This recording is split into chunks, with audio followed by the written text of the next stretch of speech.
Entry 1. To whomever reads this, now or in the future, I wish to impart a simple truth to you. In this world, I am the only constant. In the most strange sense, I am the only dependable certainty. You may go through your life with every uncertainty and with the best or most awful circumstances, and yet I will always meet you somewhere along the way. It's an inevitability. I do not say this to frighten you, though I do suppose this truth is somewhat upsetting to some. Instead, I say this to reassure you. I can also promise that when we do meet, I will be careful with you, as I am with all I meet. After all, death is not unkind. No, perhaps I started this slightly too. I don't know what that was. I feel silly. Admittedly, I don't know what possessed me to do this. Perhaps it was divine inspiration, but as I was making my rounds through a little town whose name I quite forgot the name of, I saw this black diary in the window. The stitching on the cover was gold with a stylized font that stuck out to me. Normally I would have just walked by it, but again I know not what led me to do it, but I soon found myself taking the book. Oh, you need not worry about the bookstore owner. I left a few dollars of human currency on his desk. Have you ever suddenly discovered currency somewhere you least expected it? It might have been the work of a generous angel, but perhaps I shouldn't be giving away that information. Yet, what else is a diary for but giving away information? I've been sitting on this park bench just thinking on what to write in it, and I feel my fingers ache as I keep writing and rewriting. I held the notebook in my hand for almost an hour just trying to rationalize with myself why I picked this thing up in the first place. I stared at its first page so long I almost lost track of time and had to rush to my next appointment. I consider myself very punctual, you know. I'm never late, nor am I too early. That nonsense people say, they were taken before their time, is purely insulting. I always come at the appropriate time, whether they realize it or not. I have a schedule to keep, and I always keep it. Now it appears I'm rambling. It's my first entry, and I don't even know what I want to write. The more I write my thoughts, the more I think this was a silly idea. What thoughts can an angel share with a book? What memories can I provide that will not shock or anger my reader? Why would there even be a reader? I only have 20 minutes until my next appointment. I should be getting ready. And yet, I do feel compelled to write in this book. Almost as if the knowledge and wonders within my mind are finally itching to be revealed on paper. But what does one say to paper? To no one in particular, and yet everyone willing to open the cover. How do you answer questions that have not been asked? How do you rant about thoughts and opinions to people who have not inquired for them? It's maddening, but also intriguing. I suppose this diary writing is not so different than how I'm perceived by the common human. I suppose there are things I'd like to say. Many things. Perhaps things I never thought I wanted to say or revisit. I've seen things, dear diary. I've seen things that would haunt the mind of a mortal man and break his spirit. I've witnessed suffering unimaginable, sights that are reminiscent of hell itself. I've witnessed the most atrocious and barbaric acts of man, and I've seen the horrors that mortal life offers. The more of these things I see, the more I see myself as a mercy. Why would humanity subject itself to this and then be so blindly stupid as to wish for immortality? Immortality? For what end? To suffer like that longer? To live in the immeasurable agonies of war, famine, disease, murder, theft, and... No. I get too far ahead of myself. Disregard some of that, if you please. For all the wrong and evil I see in this world, there is good. I see generosity, compassion, hope, and I see love. What a fascinating sensation. Do you suppose I'll ever know that word in the same sense as a married couple who kiss at God's altar? No, that will never be. But it is beautiful all the same. I see children play and I smile. Children fascinate me, you know. They know not of the evils of this world and have a naivete that I find endearing. Of course, the more they grow, the more they learn, and soon they will be shaping the world and in turn be shaped by it. It's endlessly fascinating and entertaining to observe. I'll never have children. How can death create life? There's a paradox for you. Though if I truly am to write my honest thoughts in these pages, I confess that I wish I could have been a child. And I wish that I could have one. But neither is my fate. I was not born as a child. I was created for one purpose, which I will get into at another time. I get ahead of myself quite too often. If there is one thing that I can say about humanity with complete assurity, it is that humanity is a resilient and creative species. You find ways to endure the hardships of history and the terrors of the future. You manage to discover new truths that have never been known before and advance in ways even I could not have conceived. But as I said in the beginning, despite these things, I am the constant that never changes. It doesn't matter how far you advance or what discoveries are made. It doesn't matter how old or young, what gender, what race, or what experiences you've lived through. You and I will meet. Your name is on my schedule. And again, that's not to frighten you, but I suppose I'm not helping my case, am I? You scarcely know me, after all, and I'm just making ominous statements at this point. Forgive me. Although, to whom am I asking forgiveness? A diary? A reader, if ever there is one? Why would they care if I'm sorry? I don't yet understand this. Perhaps it would be better if I start with an introduction. My name is Death. You know me, though you might not have met me yet. My job is a simple one, and yet it is the most difficult as well. I do not kill, but merely collect the souls of those whose bodies have met their end on this mortal world.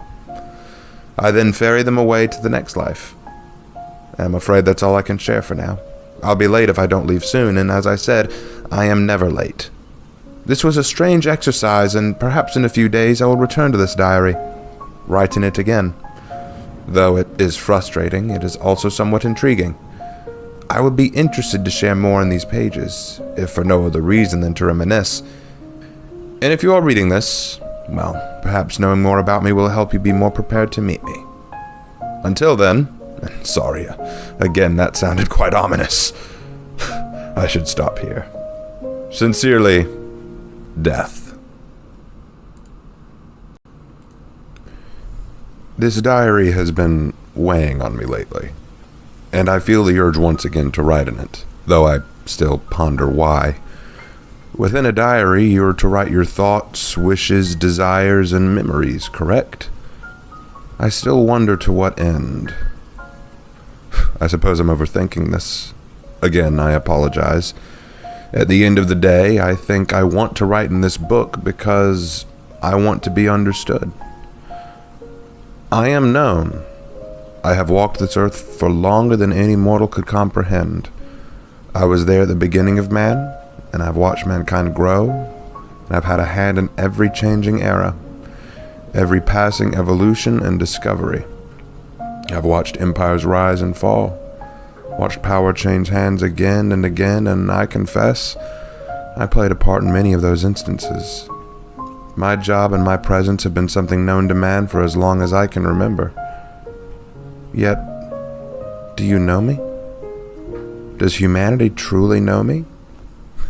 Your picture of me is often depicted as a dark hooded figure, skeletal and wicked with a scythe in hand. You see me as a demon or monster sent to cleave the souls of the living and take you from this world. I believe this started during the Black Plague, if I recall correctly. What a ghastly time that was. I can imagine no one would think very highly of me at that point.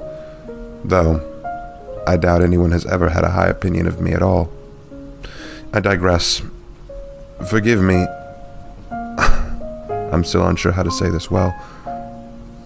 I suppose I want you to understand who I am, what I am, and what I want. I don't like the skeletal depiction of me. This grim reaper image is one that I have always found somewhat inappropriate. The haunting visage of a skeleton is not one I find very appealing. If you wish to know what I really look like, I am what I choose to be. I've taken many forms. I'm not choosy. Physical appearance has no meaning to me. Age does not touch me. Gender is not something one can apply to me. I lack these things. I have been an old man, a young woman, a small child, a crippled beggar, a wandering vagabond. Though, of all the forms I have taken, I think I enjoy being in the form of a child the most. As I said previously, I was never a child. I never had the luxury of that. Like a child, I suppose I enjoy to play pretend.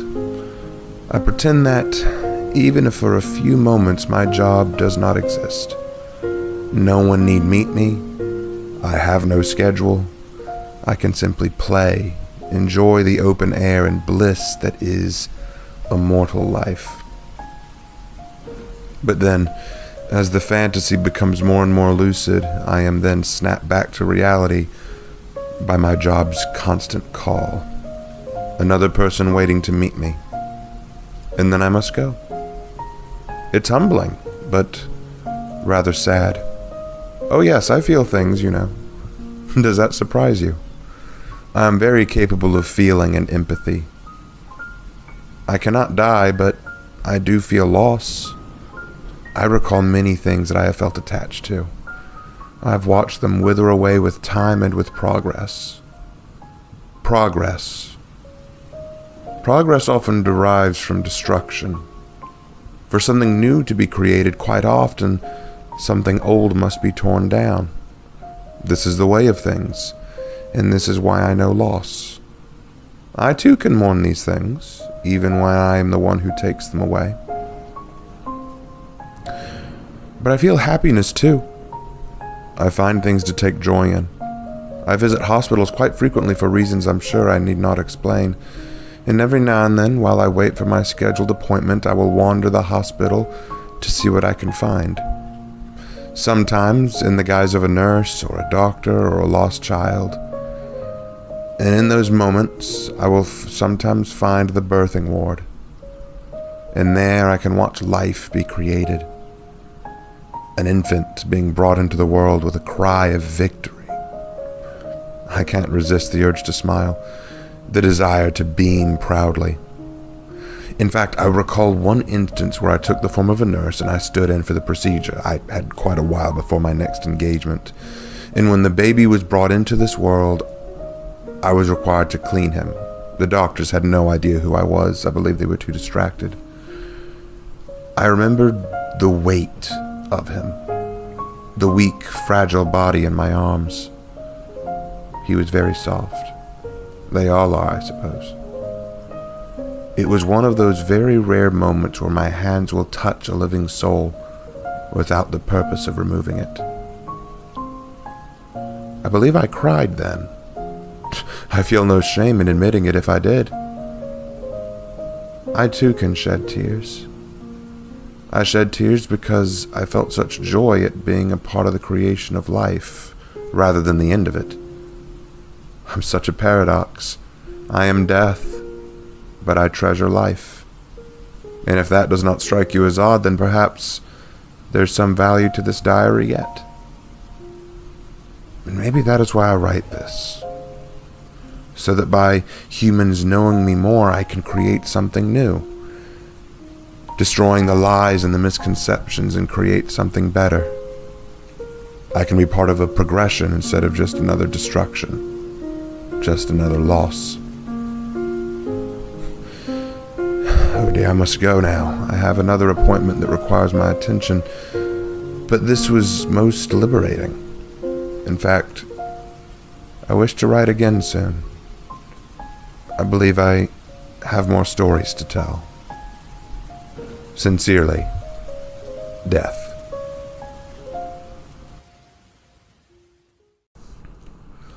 Life is a precious thing, and I believe mortals take it for granted. You know, the very act of drawing breath is a testament to artistry itself. Those who question the nature, relevance, or even existence of a divine artisan of creation need only pause long enough to consider the ramifications of that question. To question the intricacy, complexity, and detail in every aspect of life. That life itself is something to be appreciated, perhaps even the ability to appreciate anything, is all testimony to a grand design far beyond the scope of mortals. Or even beyond my scope, I suppose. But then again, what do I know? Life is complicated, and I confess myself not a complex individual, by my own understanding anyway. I ask for little and require little. I do not require food or water or air as most humans do for sustenance, although I can appreciate the taste of food. My particular favorite are peaches. I can appreciate the texture of water, and I can even bask in the briskness of air. I have very few possessions of my own other than the robes upon my body, the sword at my side, and this single book that I've truly come to appreciate the more I contemplate and write in it. Maybe I do have a capacity for appreciation. That said, I have few memories of deep connection or complex emotional attachments. However, there were a few times where I carried other things with me, things that, in all honesty, I wonder why I held them so dear to me at all. A certain time I remember. The year was 1944. Standing on a battlefield I quite forgot the name of, I remember that I was extremely busy, so I don't know why this one soldier caught my eye. He lay on the soil, dirt and blood covering his face and body. His soul was waiting for me to take it, and I knelt down as I would with any other to accept it, but I noted that this time something stood out. His white knuckles clung tightly to something. As I extracted his soul, his grip loosened. I dared to take a moment and open his hand and see what he'd been desperately clinging to. It was a locket. Inside was a little photograph of a girl. Someone special to this man, I presume. And as I held the soul in my arms, along with all the others I'd collected so far that day, it kept whispering the same name over and over. Emily. Now, I didn't have time to contemplate this or to ask for clarity. I was needed elsewhere on that field, but I did hold on to the locket. I kept it in my robe for years and years, taking it out every now and then just to stare at the girl inside named Emily. I would run it over my fingers and appreciate the subtle detail in the locket's design, the floral engravings along the exterior, and the adorable toothy smile of the little girl.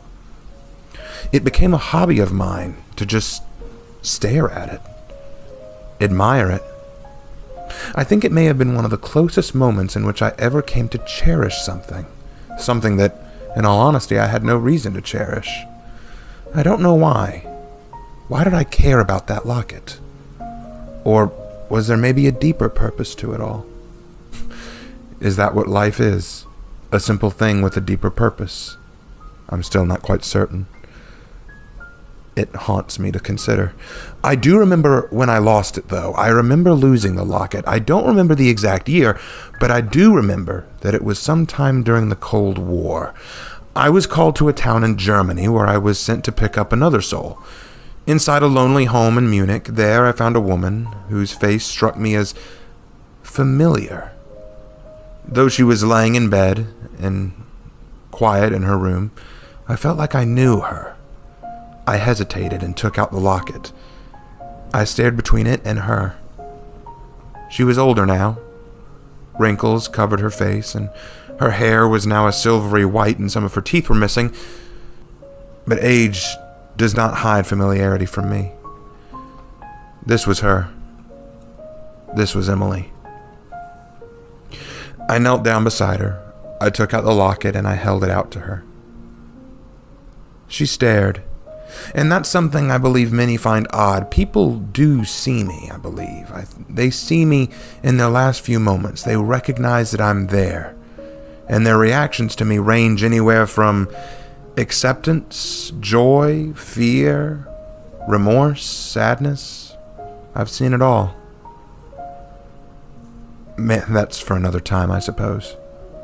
But in her case, she took one look at that locket and a single tear escaped her eyes as she reached out to take it. She never reached it.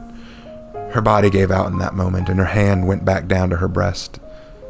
So I did the rest for her. I carefully lay the locket in her hand, closing her fingers around it so whoever found her alone in her bed would find this with her, and hopefully bury her with it. I remember her soul felt heavy, weighed down by that remorse, by that pain. In hindsight, maybe it was wrong for me to show her that locket. Maybe it was a little too painful. Or maybe it was the most wonderful thing I could have done for her. I'm afraid I myself don't really know what was the better option. I'm really not that good with context or tact. My social skills are quite limited for reasons I'm sure you can appreciate. Have you ever glimpsed back at a memory and constantly beat yourself up over whether or not you did the right thing? I do that quite often. I suppose it all comes with detachment from many life's pleasures. It comes with being death. But life, the celebration of it, the appreciation of the times you have and the things you cherish. It could be a locket, a book, a toy, a favorite food. These passions are things I find so much complexity and glory in. The moments that seem the most trivial, and yet have all the meaning in the world. How can one describe life as meaningless, simply a series of probabilities and chances, when in life mortals find such fascinating things to love? Can probability account for the oddity of passion, the illogical basis for cherished material items? Can it account for the value in a favorite food or an article of clothing? What logic was there in this soldier clinging to his locket as he lay dying? What was the cold logic when Emily was crying over it in her deathbed? It's meaningless.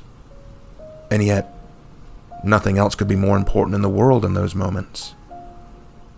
And there is the contrast. It is a meaningless thing, and yet it carries more meaning than anything else. And yet, even in this odd, contrasting description, I have not yet even begun to scratch the surface of what life has to offer mortals. It is a mere glimpse at a world that I have observed from afar with a sense of wonder. I've found that it is in those who understand these finer details, those people who recognize the intricacies of life, these subtle but meaningless complexities that carry true meaning, have learned the true value of life. And to those of you who have discovered it, I find that you are the most ready to meet me when I come. How strange. I'm preaching about life, and yet I represent the ending of it. Maybe I myself am a contradiction. Whatever the case, I'm afraid I must go again. Sincerely, Death. From what I understand, diaries are meant to be filled with thoughts and memories, recollections, as it were. Am I right? If this is true, then perhaps there are a few memories I would enjoy recollecting in this book. And if it pleases you, I would like to share one with you. It happened only a few days ago, and I felt it might be a good tale to recollect in this diary of mine. I was passing through a city in Texas, and I had to make a stop at a large hospital that, unfortunately, I make several visits to a year. Inside, I found my appointment. I walked to the room where I was expected. Standing outside of it was a doctor and a husband and a wife. They were talking in hushed voices, and the woman was on the verge of breaking down. I'm used to that, sadly. Tears are a commonplace in my job, but I wasn't there for them.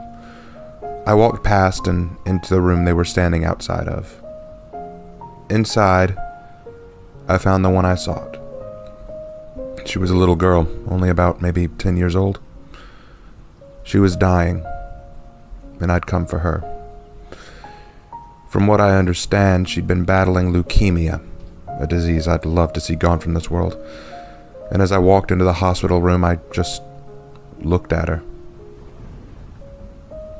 You might think it's difficult for me, taking the soul of a child.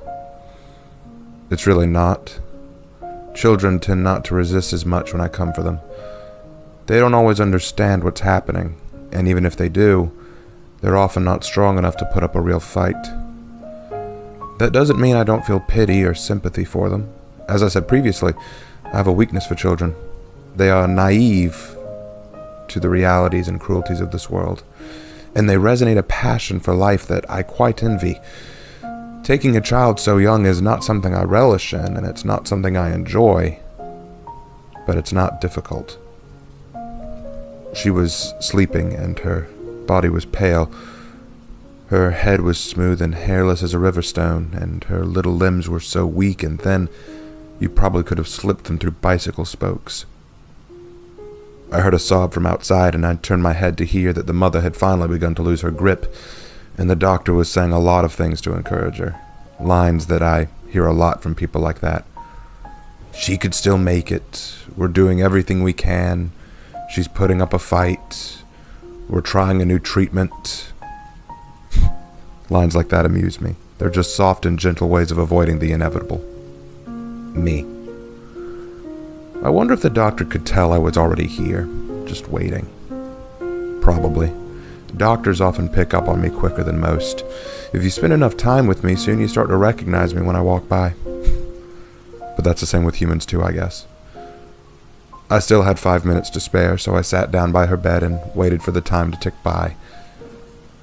But then she did something I didn't expect. She woke up, stirred a little. Her head turned and she looked at me, and she gazed at me. Gazed at death. You know, there are plenty of people who see me at the twilight of their life, and those that do have mixed responses. Those that see me before them oftentimes show fear or horror, and others show anger and outrage that they didn't get to live the life they dreamed of. I even met a few who laughed in my face when I arrived. Humans are so strange, but I digress. This girl, this weak child, only stared. She didn't smile, but she didn't scream either. She just looked at me, almost like she was confused by me. And yet she seemed to know precisely what I was there for. And that thought alone made me look down at my feet. I was ashamed, though I don't know if I had any reason to be. It was my job, and yet I found it hard to look this girl in the eyes. She said hello to me. So few people ever speak to me that I was not sure what to say at first. I just nodded back, saying hello in response. "Why are you here?" was her next question. I looked at her for a moment and frowned. I didn't lie to her, but I did my best to soften the reality. I told her, "I've come to take you with me." She nodded and gave a response that was indicative of a naive child. "I can't walk," she said. "I know," I answered her. "I'll carry you." And we both were silent for a moment. Then she breathed low and shallow and asked, "Can Mommy and Daddy come too?" I shook my head at that. "No," I answered simply. There was no way to sugarcoat that answer. Not to a child. I didn't notice it before, but there was a stuffed animal or teddy bear beneath her blankets, which she quickly hugged and whimpered, just slightly. "I'm scared," she muttered. I'm used to that response. Most are scared. Even the bravest show true fear when faced with my approach, but I didn't bother telling her that. It would be small comfort. "I know," I told her. I wasn't going to tell her not to be afraid. It was only natural, and it wouldn't mean anything. It wouldn't change how she felt. If you're afraid of something and someone tells you don't be afraid, does that ever change for you? Do you suddenly stop being afraid at the command of someone else? It seems silly, but at the same time I wonder, should I have? Would it have been better for me to try and be comforting to her? Should I have tried to be more compassionate? I'm not sure. I'm not used to these experiences. Something to consider for the future, I suppose. Does it hurt? Was her next question. And that's another question I get asked a lot. Does it hurt? It all depends on the method rather than the actual thing. In truth, it rarely ever hurts in the sense of physical pain. But hurt can have many forms to many people, so I never really know how to answer that. The fact that she asked it at all, though, seemed to demonstrate she had some knowledge of what was about to happen. So I did answer. No, not exactly, I said. I had a minute left. Her time was almost up. So I rose to my feet and walked towards her, and she looked up at me. Her tiny hand held out to me, and I took it. "Will you stay with me?" she asked. I nodded back, and I sat on the bed with her as she held my hand. I don't do that often, and I suppose I should do it more often. She held on tightly as the seconds ticked by, and I watched her carefully. She gave me a faint smile, a sign of acceptance. I get that reaction too from time to time, and I smiled back reassuringly. I couldn't change what had to be done, but I could offer this small concession. And then finally, the moment came. I reached down and I embraced her. Call it a death's embrace. Her soul slid into my arms like water from a faucet. She was ready to go. Her limp little body lay lifeless on the bed, and the machines monitoring her began to scream, announcing her passing and my presence. I stood up again as the doctors ran in to try and revive her. But I wasn't letting her soul go. Her parents ran in too, teary-eyed and crying. They saw me walk by, I'm sure they did. But I ignored them. I glanced at the child, her soul. It wasn't crying. It merely held my coat and I cradled her. I don't often have conversations with those that I come for, but I did take a look down at the soul in my arms and I asked her a single question. Did it hurt? I asked. The soul looked up at me and said two simple words. Not me. Perhaps it was the child recognizing the pain in her parents' hearts, or perhaps she meant the pain in my own. But I knew that she meant it, and her words were very profound. She was no longer feeling pain, and yet she was still sympathetic to the pain of others. I never hesitate. I did what I needed to do. I carried her soul off to heaven and let her go. And moments like those are truly rare. I never quite know how to take them. Perhaps you could call me a sentimental type, and maybe that's true. I've been at this job far longer than you can imagine, and yet I can continue to be surprised and amazed by humanity and by children, for good and for bad. I don't know why I felt such a need to write this tale for you. I suppose I just needed to talk. I wanted to share this. It resonated with me strongly, and it's something I don't want to forget. So now that you've heard this tale, what do you make of me now? Am I less of a monster to you, or am I more horrible to you now than before? I can't give you the answer, and I will leave that to you to decide, dear diary. Make of me what you will. But I am what I am. I am death. But I don't believe death be unkind. I must return to my work now. There are more souls to collect, and perhaps more hands to hold. Sincerely, Death.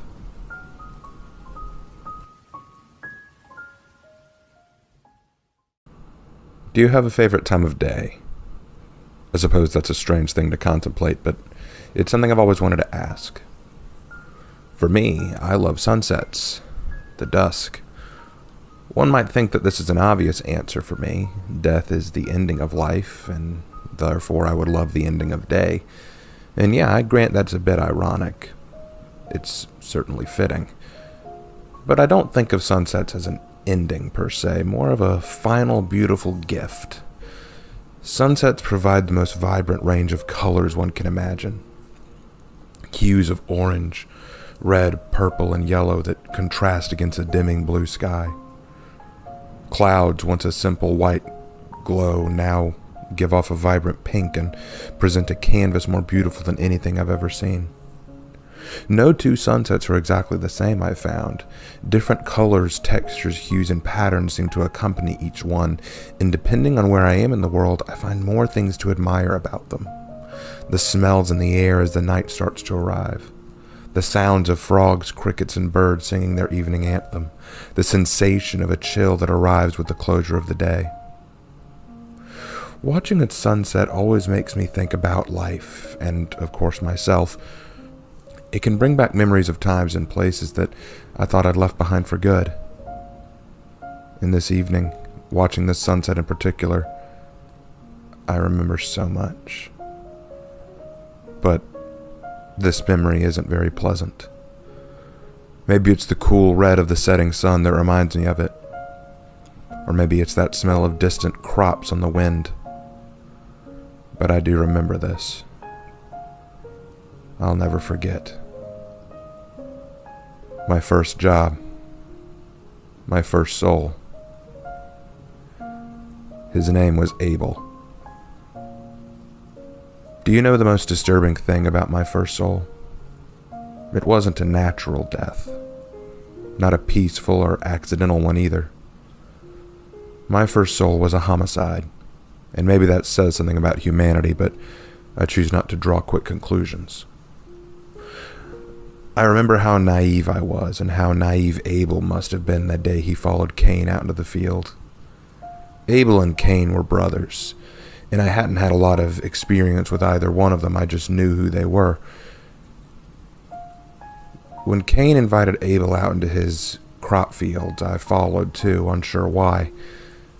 I had no way of knowing what was about to happen, for I had yet to see a body cease to function, let alone at the hands of another. I remember looking on curiously as Abel admired the lush vegetation around him. But as he did, I saw Cain lift a large stone from the ground. I didn't know why he did it at the time, and I'm sure that if Abel had turned to see him stand there, with that wild and contemptuous expression, he wouldn't have known what to make of it either. And then right as Abel turned, Cain struck. I also remember that right before striking, Cain hesitated, as if he were thinking, trying to reason with himself. Maybe, I like to think, try to stop himself. But whether he tried to or not, I don't know, because he did. I watched Cain strike Abel across the head with the stone. Abel hit the ground, blood gushing from his head. But Cain didn't stop. He pounced on Abel and struck him again. Again. And again. I wanted to run over to stop it. I made a quick grab for my sword to put an end to Cain's sudden act of violence. But I stopped. I don't know if God himself stopped me, or if maybe I was too horror-struck to even move. But when Cain finally got up, staring at his brother, bloody and beaten, his body broken and moaning, that's when I approached. I knelt down beside Abel, and it was as if I knew what had to be done, as if I'd been born with the knowledge. I reached into Abel, grasping his soul, and I gently but firmly extracted it, holding it in my arm like one might hold an infant. I remember how very light it was. I found over many thousands of years that souls are heavier the more baggage they carry. The more burdens the soul bears, the harder it is to carry. Burdens like anger, resentment, depression, remorse, or greed, jealousy. I found none of these in Abel's soul. And after looking down at Abel's body, seeing it was now nothing more than a lifeless shell, I shot a glare at Cain. He saw me. I know he saw me. The look of revulsion on his face. The realization of what I was and why I was there. I'll never forget his expression. A mixture of horror, disbelief, regret. And then I drew my sword. Oh, I remember that. I was furious. I think it was the first time I'd ever been angry. And I wanted to pay him back for the crime he'd committed. An eye for an eye, a tooth for a tooth, and a life for a life. I detest murder because murder is simply a human presuming to command me to take the soul of someone by their own hands. Does the murderer not realize that in time I'll claim them as well? Cain realized that. He ran. I watched him. He ran, tripping over himself to get away from me, as if terrified I would strike him down for what he'd done. And a part of me really wanted to. But I didn't. I let him run. It wasn't his time, and I had more important things to deal with. Abel's soul was still in my arms, and I doubted that he wanted me to cut down his own brother right in front of him. Then again, what do I know? Maybe Abel wanted some justice of his own, but he didn't seem like that kind of person. His soul didn't tell me that. Then I went about my job. The job that I've been doing ever since that day. I suppose you might be wondering what happened to Cain. Well, I did come for him years later. I found him sleeping on a mat, gasping for his last breath. He saw me, and I remember how relieved he looked. He wasn't afraid like the last time, but relieved. I can't blame him. His life had been very unhappy since he'd seen me last, never being able to live in one place. He struggled to grow crops, which is what he'd done before he'd killed his brother, because the Lord had punished him severely, and he was forced to wander the world. The soil hated him and wouldn't give crops the way it used to. He couldn't be productive like he used to be.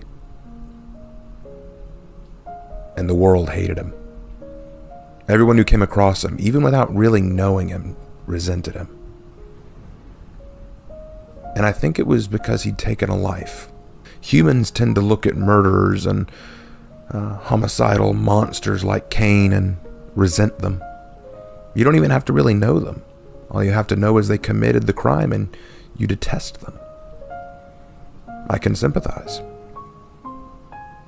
But I took his soul and I was just as gentle with it as I was with Abel's, because I don't differentiate in how I handle souls and I don't show favoritism. That's not my job. I leave that to far wiser and higher powers than myself. But I did always wonder if he truly regretted it. I like to think he did. I think Cain regretted what he did. I think he regretted it the moment he stopped, the moment he saw what he'd done. But there was nothing he could do about it. So many of the crimes and evils done by man are done spur of the moment, done without thinking. And I think that's one of the greatest weaknesses of man. Blessed with the capacity to think, rationalize, and plan. And yet people still act spur of the moment without thinking anything through. The sun just finished setting, so the sky has only a little bit of glow left, so I feel it's time for me to move on and resume my work. The work I started so long ago in a field of crops soaked with blood. Forgive me, I know this wasn't a very pleasant entry. Perhaps, should I find myself with time and gazing at another sunset, I'll remember more pleasant memories. Sincerely, Death.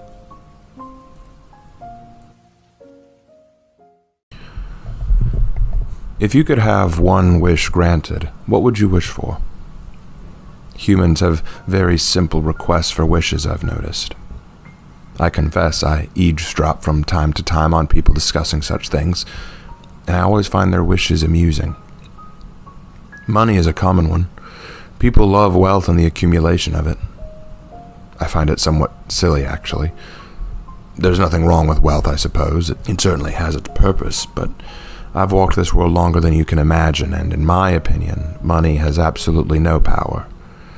It will not grant lasting happiness, and you will find yourself always chasing after more of it. Money has this power to deify itself to humans, and I can't tell you how often I've arrived to be the mediator in disputes involving it. Several of these disputes end with one human laying on the ground with me bent over them, as another human runs away with a wallet or purse in their hand. Believe me, when your time comes and I arrive to stand over you, I won't be taking your money as well. Such things don't interest me. Another common wish I hear is for fame and power. Again, this is laughable. Fame and power are two things that change hands as easily as money, and they are just as meaningless. I do not judge humans by their fame or how popular or powerful they are. To me, there is no difference between a garbage truck driver and the king of a country. They're all born, they all live for a brief period, and then eventually I stand beside them at the end.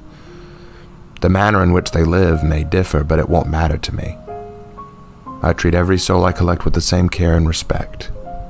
It's not something I reserve based on your life lived. Besides, fame and power can be detriments to life, I've found. Those who seek fame often do so through underhanded tactics, stepping over others to rise to the top. And then, when their dirty deeds and actions done behind closed doors are shown to the world, their fame has shifted to infamy. And even if by some miracle they were able to reach fame without such underhanded and dirty tactics, their imperfections will be more easily shown. The small things that others wouldn't care about will be shown in black and white on every newspaper and magazine article in the world. In this age of information where there are no more secrets or doors with which to hide behind, how long can one hold fast to their illusion of perfection? Power is no different. I find politics a very distasteful thing. I don't really care who runs a country or who passes laws. A king and a beggar are no different in my eyes. I will arrive to meet both when their time comes. I will handle both with care. I will carry them away with me from this mortal world. Their power, their sway, and their position will not change a thing because no human has power over me. In fact, I find that the more earthly power and position you have, the more likely it is that I will meet you sooner rather than later. Power changes hands quite swiftly and mercilessly, and sometimes by the hand of someone else who craves it. Trust me, I've been there to witness every successful assassination in history. There are other interesting wishes I've heard. World peace is one I hear from time to time. Quite often I hear it from the mouth of a child. It is again another reason I am fond of them. Their naivete is refreshing. I also hear wishes to fall in love or meet that special someone. Love. Love is a concept that I might need to address another time and save for another day. Were I to talk about love in the way I would like, I would run out of time quickly, and I'm already pressed as it is. But I will admit this is a wish I can fully understand and support. Were I human, I might wish for that as well. But no, it's not something I believe I shall ever have, not as I am. For me, what I wish for is not something I can easily explain, and perhaps it's something you would find just as silly as I find some of your wishes. Humans take many things for granted, and one is this. I wish for rest. Sleep. These brief moments I find myself writing in this diary are not true moments of rest for me. I still bear the weight of souls on my arms and on my shoulders, and I still bear the knowledge that someone, somewhere is waiting for me to arrive. My schedule is never ending, it seems, and I can never sleep. I wish sometimes that I could take a vacation, just a time for me to relax and to rest. I have come for so many humans in their sleep, and I can't help but envy them. sleep and close their eyes for a while, and to drift away seems like such bliss. I've heard what I do called an eternal sleep, being laid to rest. What an irony, that I would be the deliverer of the ultimate rest, and I can never partake in rest myself. It seems I continue to find paradoxes in my own existence. Were I only able, were I to lay my head down and not worry about a schedule or the fate of humanity, how wonderful that must be, to dream. However, it cannot be. It won't happen. Rest is not something I can afford. Not now, anyway. And on such that note, I will have to go. I've got a schedule to keep, after all. Rest will have to wait. I'll write again soon, when I have the time. Sincerely, Death. I wonder what it would feel like to be loved by another. Courtship is something that, as I understand it, is especially valuable to humans. What must it be like to have someone devoted to you, and you be devoted to them? I, of course, am devoted to my work, but I do sometimes wonder how it would feel.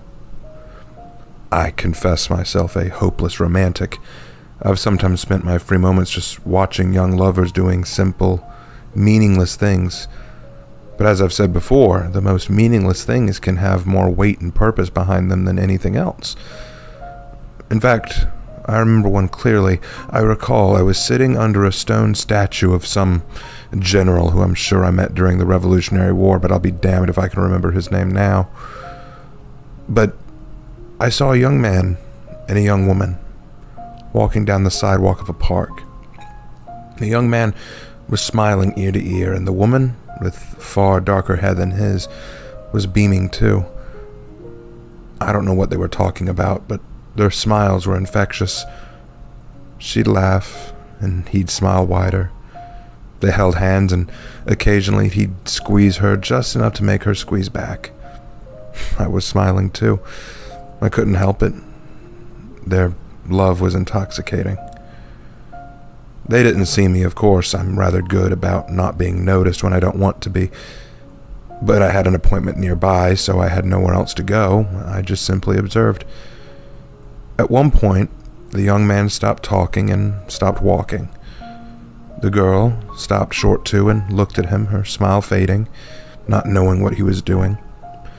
And the young man, he had a serious expression. His back was stiff, his chin tilted a bit, as if trying hard to hold back something deep behind him. It's the look a person usually makes when they're frightened but don't want to show it. I watched with more interest now because I wasn't sure what he was doing, though I suspected. But then the young man dropped to a knee and reached into his pocket. The girl let out a gasp but didn't pull her hand away as the young man held out a simple box with a ring on it. The girl began to weep and then finally threw her arms around the young man. It was a marriage proposal, can you believe it? I've rarely seen them. I felt honored to have witnessed it, because marriage is one of those institutions that I have a great amount of respect for. Like I said, devoting yourself to someone other than yourself is respectable in and of itself, and something I tend to think about. As I recall, one of the vows taken in marriage is "till death do us part." Of course, I could be wrong about that. I attend so few marriage ceremonies. But if that is true, I can't help but feel a little self-conscious. I don't always like my job, as you can probably imagine. It's hard work and it's unrewarding. Most often I find that I cause more harm than good, and maybe I don't have the right perspective of things, but I hate the idea that I would be what brings apart such happiness. What I wouldn't give to experience that happiness for myself, or to give it to someone else. I recall one time trying to actually act out such a scene, for both ends. I played the male and the female, trying to imitate the reactions both sides might have, to guess at the feelings. It's childish, I know, and I do of course feel a bit silly, but I can't help but think that despite it being cliche and a little dramatic, I rather like the idea. I dream about it, I dream that I could hang up the cloak and armor, put aside the sword for an evening, and return to some obscure home in the middle of nowhere. There inside is another, a woman who waits for me and smiles when I come in. She comes and she embraces me, tells me she's happy to see me, that she hopes I had a good day. I sit with her, she tells me about her own, and I listen to her. I laugh with her. She listens to me. I hold her a while. And as I move to hold her again, the dream fades. Reality sets back in. The truth emerges. The truth that will never happen. This dream is ludicrous. It bears no sense of reality. It's something I can never have. Even if it were possible, any human willing to show devotion to me would inevitably reach a point where I took their soul, and then that relationship would end just as quickly as it began. Besides, who would love what I do, what I am? I'm not a being many want any form of association with. Most would avoid me if they could. No. Such things were not meant for me. So I will continue to watch.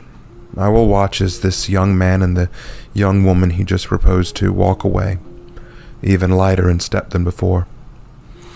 They will walk down an aisle together. They will exchange vows.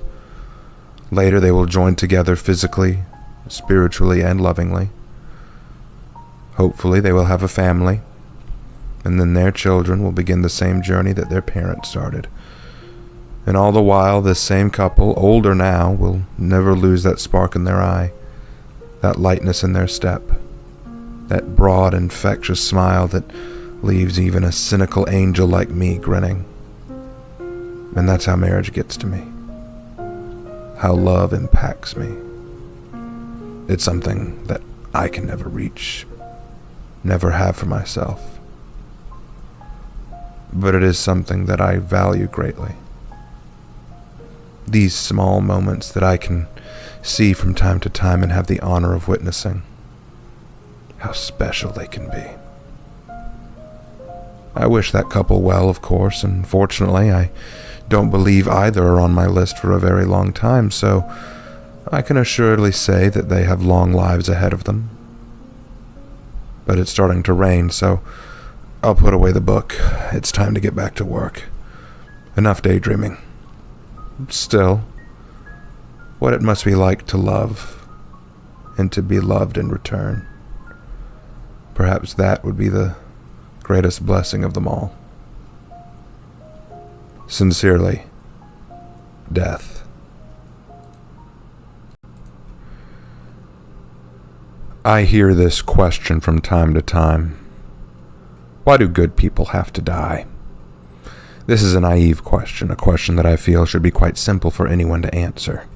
It's because moral righteousness does not grant immunity from mortality. Good people will die. Bad people will die. The circumstances are arbitrary. The morality is meaningless. To simply assume that good people somehow have more of a right to live than wicked people, whether it feels just or not, is simply not reality. Don't cry to me about the injustice of what I do. I'm not particularly interested in the justice of man anyway. Forgive me, I confess myself bitter today as I write. If you were to walk through the street of Berlin now and look up on top of this small coffee shop on some street north of the center of the town, you might see me in the form of a young woman riding under an overcast and gloomy sky. The air is muggy like it will rain, and it is weather like this that stir memories. Memories of good people who die and evil people who don't. In 1942, I've passed through Germany quite frequently. through certain camps, and I dispensed the justice of a madman upon a group of people I've had far too much interaction with over the course of this world. There are many madmen in this world, and most are not handed power. Most do not command the deaths of thousands upon thousands in the name of justice or the greater good. And yet he did. The Führer did. Now, I do not judge people's hearts, as I said before, but I confess I was rather disgusted with Adolf Hitler. He's a man I came to know quite well during his reign as dictator of the fatherland. He was fascinating in his own way, actually, a brilliant speaker, a man with great potential. Yet he did not wield his words to heal a broken nation. He did not wield his intellect to bring peace, no. No, he wielded his words and his intellect so he might wield me. Wield death. To use me as his sick form of justice upon the world that he felt had wronged him and his nation. How he used me. I'll never forget it. Don't get me wrong, I've carried the weight of entire nations on my shoulders. Genocide is nothing new to this world, and it has existed long before that madman and his Third Reich. But what made this so unique for me was not the genocide itself, but the industrialization of it, the manner in which it was done. So organized, so put together, so concentrated. This was not the result of mere war or the struggle for territory or simply survival of the fittest. No, this was cold, calculated, and merciless, and all in the name of this madman's sense of justice. I'd been to the camps. I'd seen what they were used for, what they did there. I watched as thousands of Jews suffered and met me. The Jews became very familiar with me over the course of the years they were locked away there. They knew my smell. They knew my embrace. And as I walked through those camps carrying the souls of innocent lives that were needlessly ended, I noticed how many of these poor and broken people reached out to me as I passed them by, begging me to take them with me. How rare to feel wanted. And yet, I couldn't do it.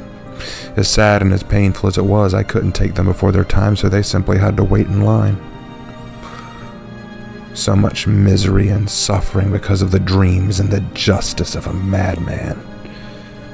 I actually have to steady my hand as I recount the ovens and the gas chambers, those detestable cold chambers.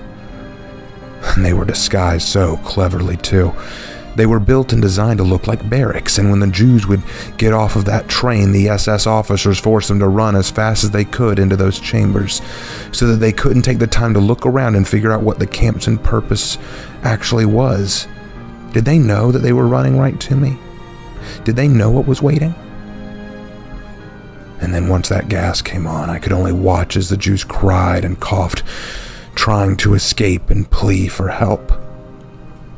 You know, for a country that had felt the effects of mustard gas in a war that was only a few decades ago, I'm actually amazed that they would fall back on this form of execution. The irony actually makes me a little sick. It didn't take long, but it was painful. I extracted their souls carefully. In my opinion, it was an act of mercy. When the souls were taken, I had the displeasure of watching other prisoners walk in and extract the bodies, piling them up like lumber in the streets, as if a testament to the world, a monument to the justice of madness. Of course, the day that I would finally come for Hitler was not a day that I was in a particularly happy mood. I've been waiting for that day for a long time, not because I wanted Hitler dead. I've never longed to have a man meet me for ill purposes, but because I had a question I wanted to ask him. I found his body. I stood over him as he slowly began to let go of this mortal coil. I leaned down and I extracted his soul with the same gentleness and care that I would any other soul. I don't differentiate, but I was not sorrowful. I did not shed any tears for the death of Hitler. I simply looked at his soul and I asked him what I had wanted to ask him since that genocide began, and what I had longed to ask during those days under the weeping cotton skies. Was it worth it? Was it worth it, mein Führer? He didn't answer. Now that I consider it, I really didn't want an answer, because I don't think I could live with his reply. How could he account for the genocide of thousands? How could he account for the deaths of men, women, and children? What would he say about it? I don't want to know. For a man with twisted ideals like his, I'm not sure his answer would have been rational anyway. In his mind, I'm sure he saw it as the right thing. Cold? Sure. Distasteful? Possibly. Maybe a bit extreme? Certainly. But not wrong. He'd justify it all as for the good of his dream, or in the name of justice for his country, and it is for that very reason I do not deal in man's justice. I'm no hero of morality. I'm no wicked tyrant. I am merely death. I am but a fleeting moment in time. I come when it is time to come, and I go when my work is done. Good or evil, I come for all in the end. Sometimes I am the result of the actions of villains. Sometimes I'm the result of actions of righteousness. Oftentimes I am enacted in the name of ideals like justice, progress, ambition, power, fame, even peace, ironically. But none of these things define me. I do not deal in them personally. I do not take sides for ideological ends. I simply am who I am. I've watched the comings and goings of life, of good and of evil, and though I am an angel and I stand on the side of the most righteous, it is not my place to enact punishment or justice. That, as with so many things, is not my burden to bear. I have enough of those already. The justice of man is not my burden. Good people die. Bad people die. It's not my choice. It's reality. I must go now, and I will write again when I'm in higher spirits, I hope. I apologize for the cynical nature of this entry. Sincerely, Death.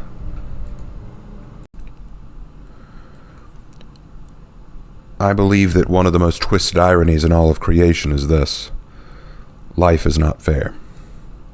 Many humans have heard this phrase before and used it, I'm sure. All humans have at one point or another. And it's disgustingly true. Life is not fair. Not everyone enters this reality in the manner they probably wanted. And not everyone is born with a silver spoon in their mouth, which strikes me as an odd metaphor. Some will be born with nothing, while others will be born with more than they need. Mortal ideals of equality are a myth because your definition of equality will get skewed based on your own perception.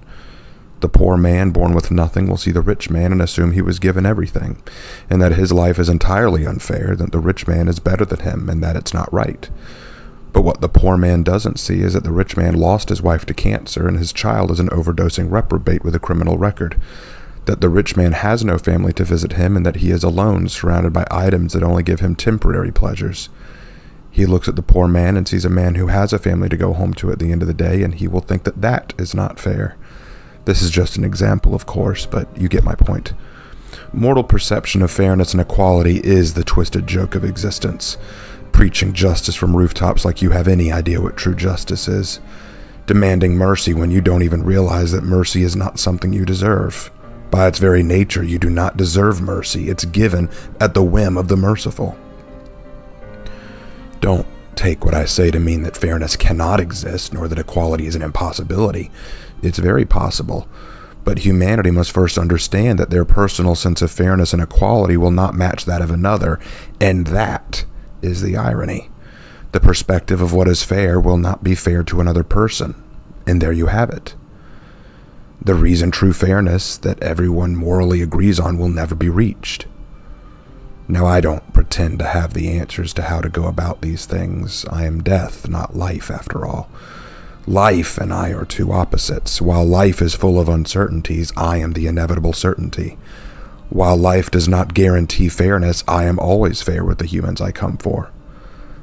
Life perseveres through every obstacle, overcoming and always growing, changing, adding new possibilities through the ages. whereas I have stayed the same since I was created. And perhaps I am being too cynical or too hard on myself. It's something I'm good at, but probably something I should stop. What I mean to say is that I believe if either of us is fair, it would be me. I will not deceive you, nor will I offer anything more or less to humanity than what I have always given. The method by which we meet and the time at which we meet may not be of your choosing, and that itself may not seem fair, but that is not at all my doing. I do not offer second chances, nor do I offer mercy. I treat every soul I encounter the exact same, no matter who they were when they were among the living. Cold? Perhaps, but it's certainly fair. I think the problem humanity faces is that their perception of fair play depends entirely on personal experience and perception. As I said before, one person will view the life of another as unfair because of their own personal circumstances, without knowing anything about the personal circumstances of the person they criticize. And for a moment, propose you could alter your life or theirs to make it fair, or what you perceive to be fair. That you could perhaps magically increase your wealth, your social status, your work environment, or maybe your skills. Would you then be satisfied with your life? Would you then believe that all is right with the world? No. Rather, the more likely outcome is you will find someone else with more than you, and you will crave what they have as well, because that is the true essence of humanity. The essence of envy and greed. Obtaining power only leaves you craving more. None are satisfied with what they have until they recognize that at the end they have nothing, and that they, in the end, deserved nothing. The truly happy man is the man who takes what he has, is grateful for what he's been given, and makes the most of what is. He takes advantage of good fortune when it comes his way, and perseveres through bad fortune. No one promises him success, nor do they promise him fairness. His only promise is a life for him to use until the day I come for him.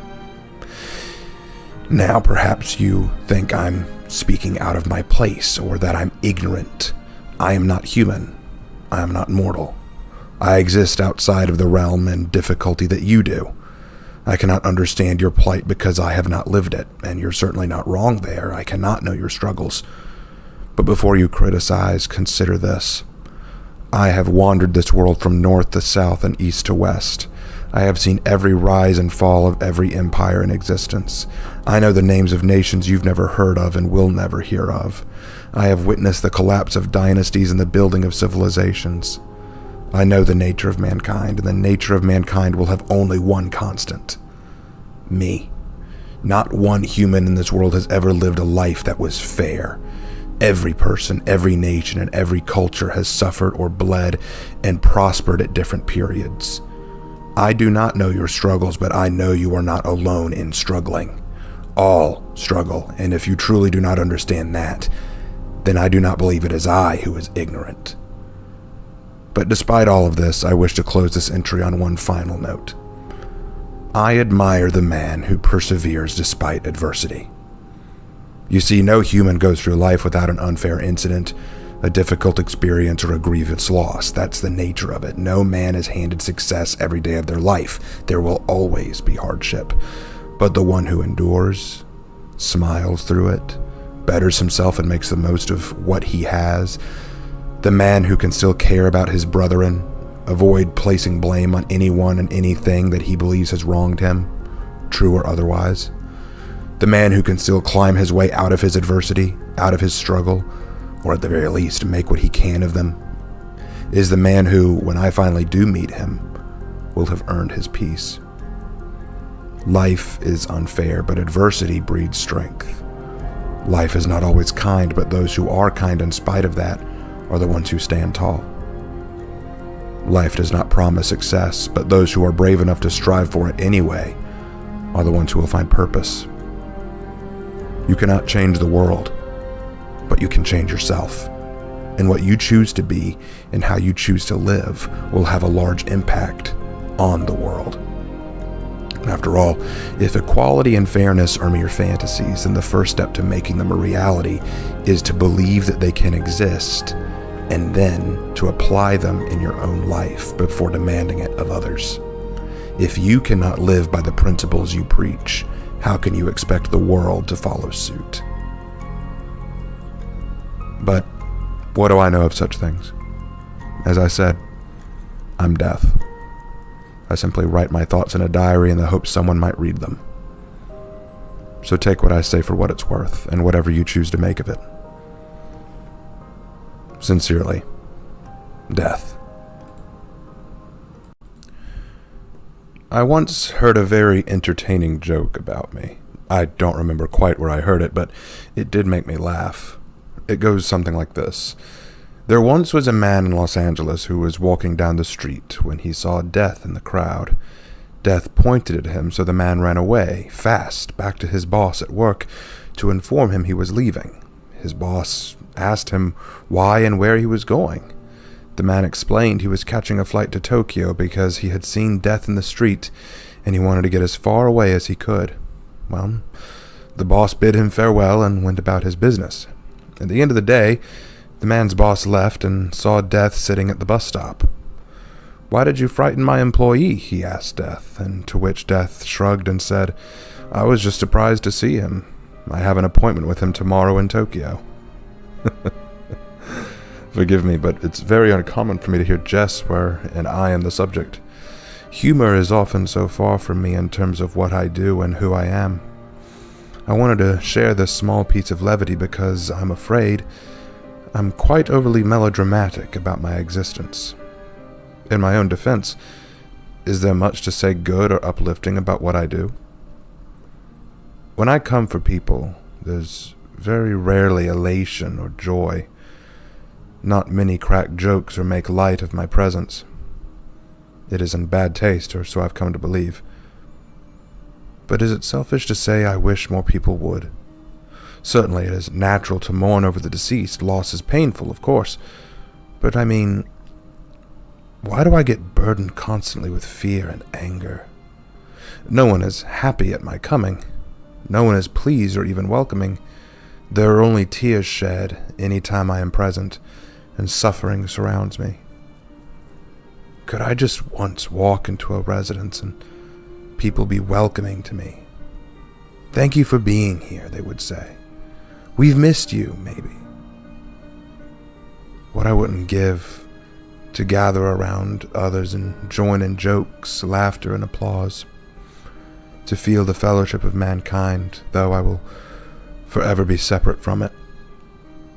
I wonder, if you read this diary and know of me through it, would you welcome me when I come? No, I suppose I doubt it. But still, one can hope, right? I still have to believe somehow that there could come a day where that happens. And I suppose that sounds a little optimistic of me, yes? But optimism is crucial for aspirations to be fulfilled. If you don't have faith in the reality of your successes, then how can successes ever happen? If I want to find a day where people welcome me rather than shun me, is it not important that I believe it still possible that can happen? Foolish though it may be, I find that it is a foolish notion like these that drive humans to incredible things. Anything is worth a try, though, correct? I remember trying. I do remember that. It was years ago. I was in this lonely little neighborhood in New Orleans where I got to witness a gathering. I saw cars on every street, lights glowing brighter than the stars above my head. I saw men, women, and children laughing, hugging each other, playing games, eating sweets, and being merry. It wasn't even Christmas, and I don't know the occasion of which they gathered. I imagine some family or social event. I watched in awe, enraptured by the joy on their faces. Each time someone new came to the door, there were cheers, warm embraces, and there were even drinks to be shared at times. I confess that I was curious, so I wanted to try and join. I had some time on my hands, and I had to know what it felt like. I took the form of a simple man, a young college-age man with no outstanding features. I didn't want to stand out. I walked to the door and outstretched a hand to knock, and then I froze. I stood stiff, my hand to the door, and found myself for once terrified. My knuckles were only inches away from the wooden door, but I couldn't bring myself to tap it. My head kept racing with concern and worry. What would they do when they saw me, I asked. Saw me for what I was, knew what I was. Would they care? Of course they would. When death stands at your door, regardless of his intentions, it can never be good, can it? Of course, that's how humans would see me. Like they always see me. My hand lowered again, and I held back tears as I flew away, just in time for another car to arrive, full of people far more cheerful and excited. I stayed a while longer, cursing myself for my lack of courage, but also rationalizing that there was nothing to be gained from it. Rubbish. There was so much to gain. Mankind was created to socialize and to stand united. God did not craft man to be alone. Humanity is a race that was meant to build families. Families build communities. Communities build civilizations, and civilizations will forge societies and empires. Of course, there is a value in one's own space and thoughts, but to decry and avoid your fellows is contrary to what humanity was meant to achieve. But who am I to speak? I'm not human. I was created through different means and for very different reasons. I was not designed to build, only to destroy. I was not designed to socialize, but to remove. I am the inevitable conclusion, not the recycling of opportunity or the beginning of joy. Perhaps I was a fool to think and dream otherwise. But think and dream I do. And if that does make me a fool, then a fool I will be, because despite knowing the truth of my existence, I cannot deny what my heart wants. To know that warmth of family, the welcome of open arms that greet me like a brother. Someday, in God's good time, I will. I'm still hopeful. I am death, but I am feeling too. If I did not have this, then I do not believe I would be capable of writing in this diary. So in my heart, I hope beyond hope that one day I will not be a recluse, that one day when I knock upon that door, I will do so with courage and with confidence that when it opens, there will be smiles on the other side. But until then, thank you for listening to the ramblings of a lonely angel. And I promise I will write again soon.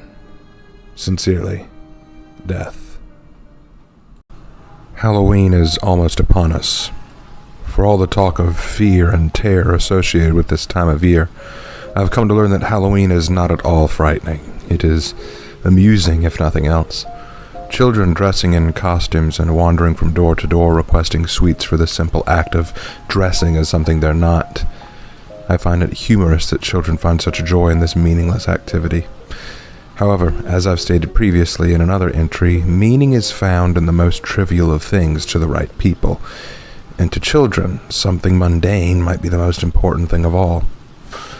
I once attempted to trick or treat as well. I disguised myself as a child in a Grim Reaper costume. Fitting, right?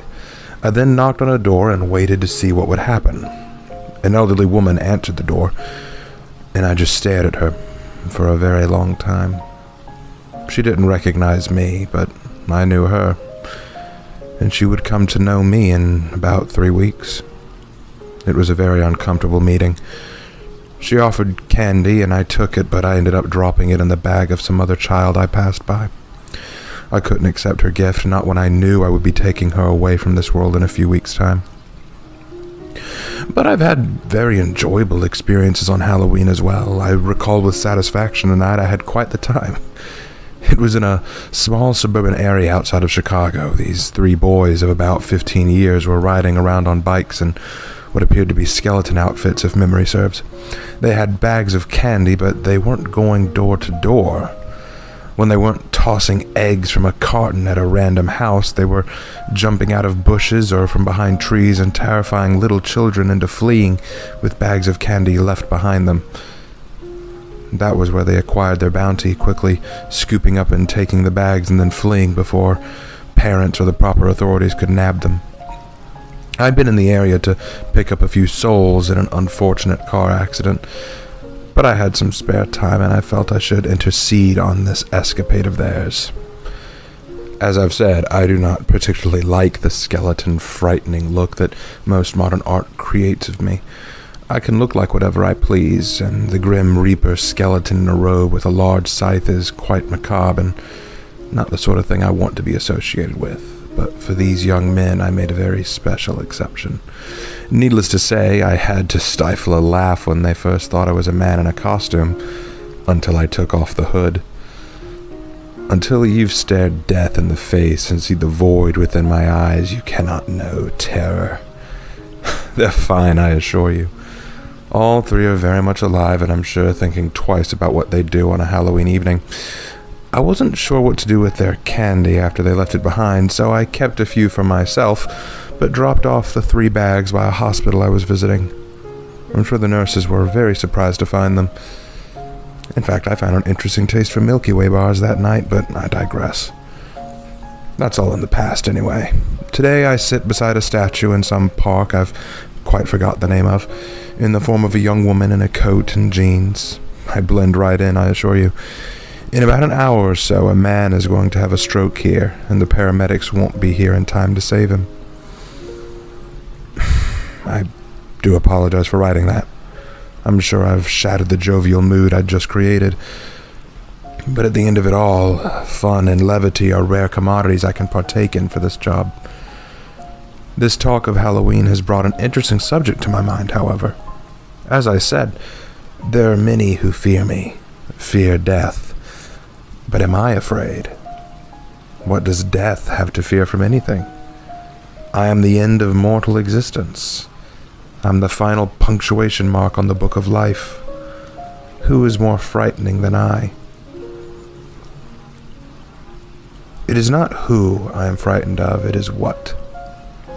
I'm frightened more than anything of the responsibility I carry.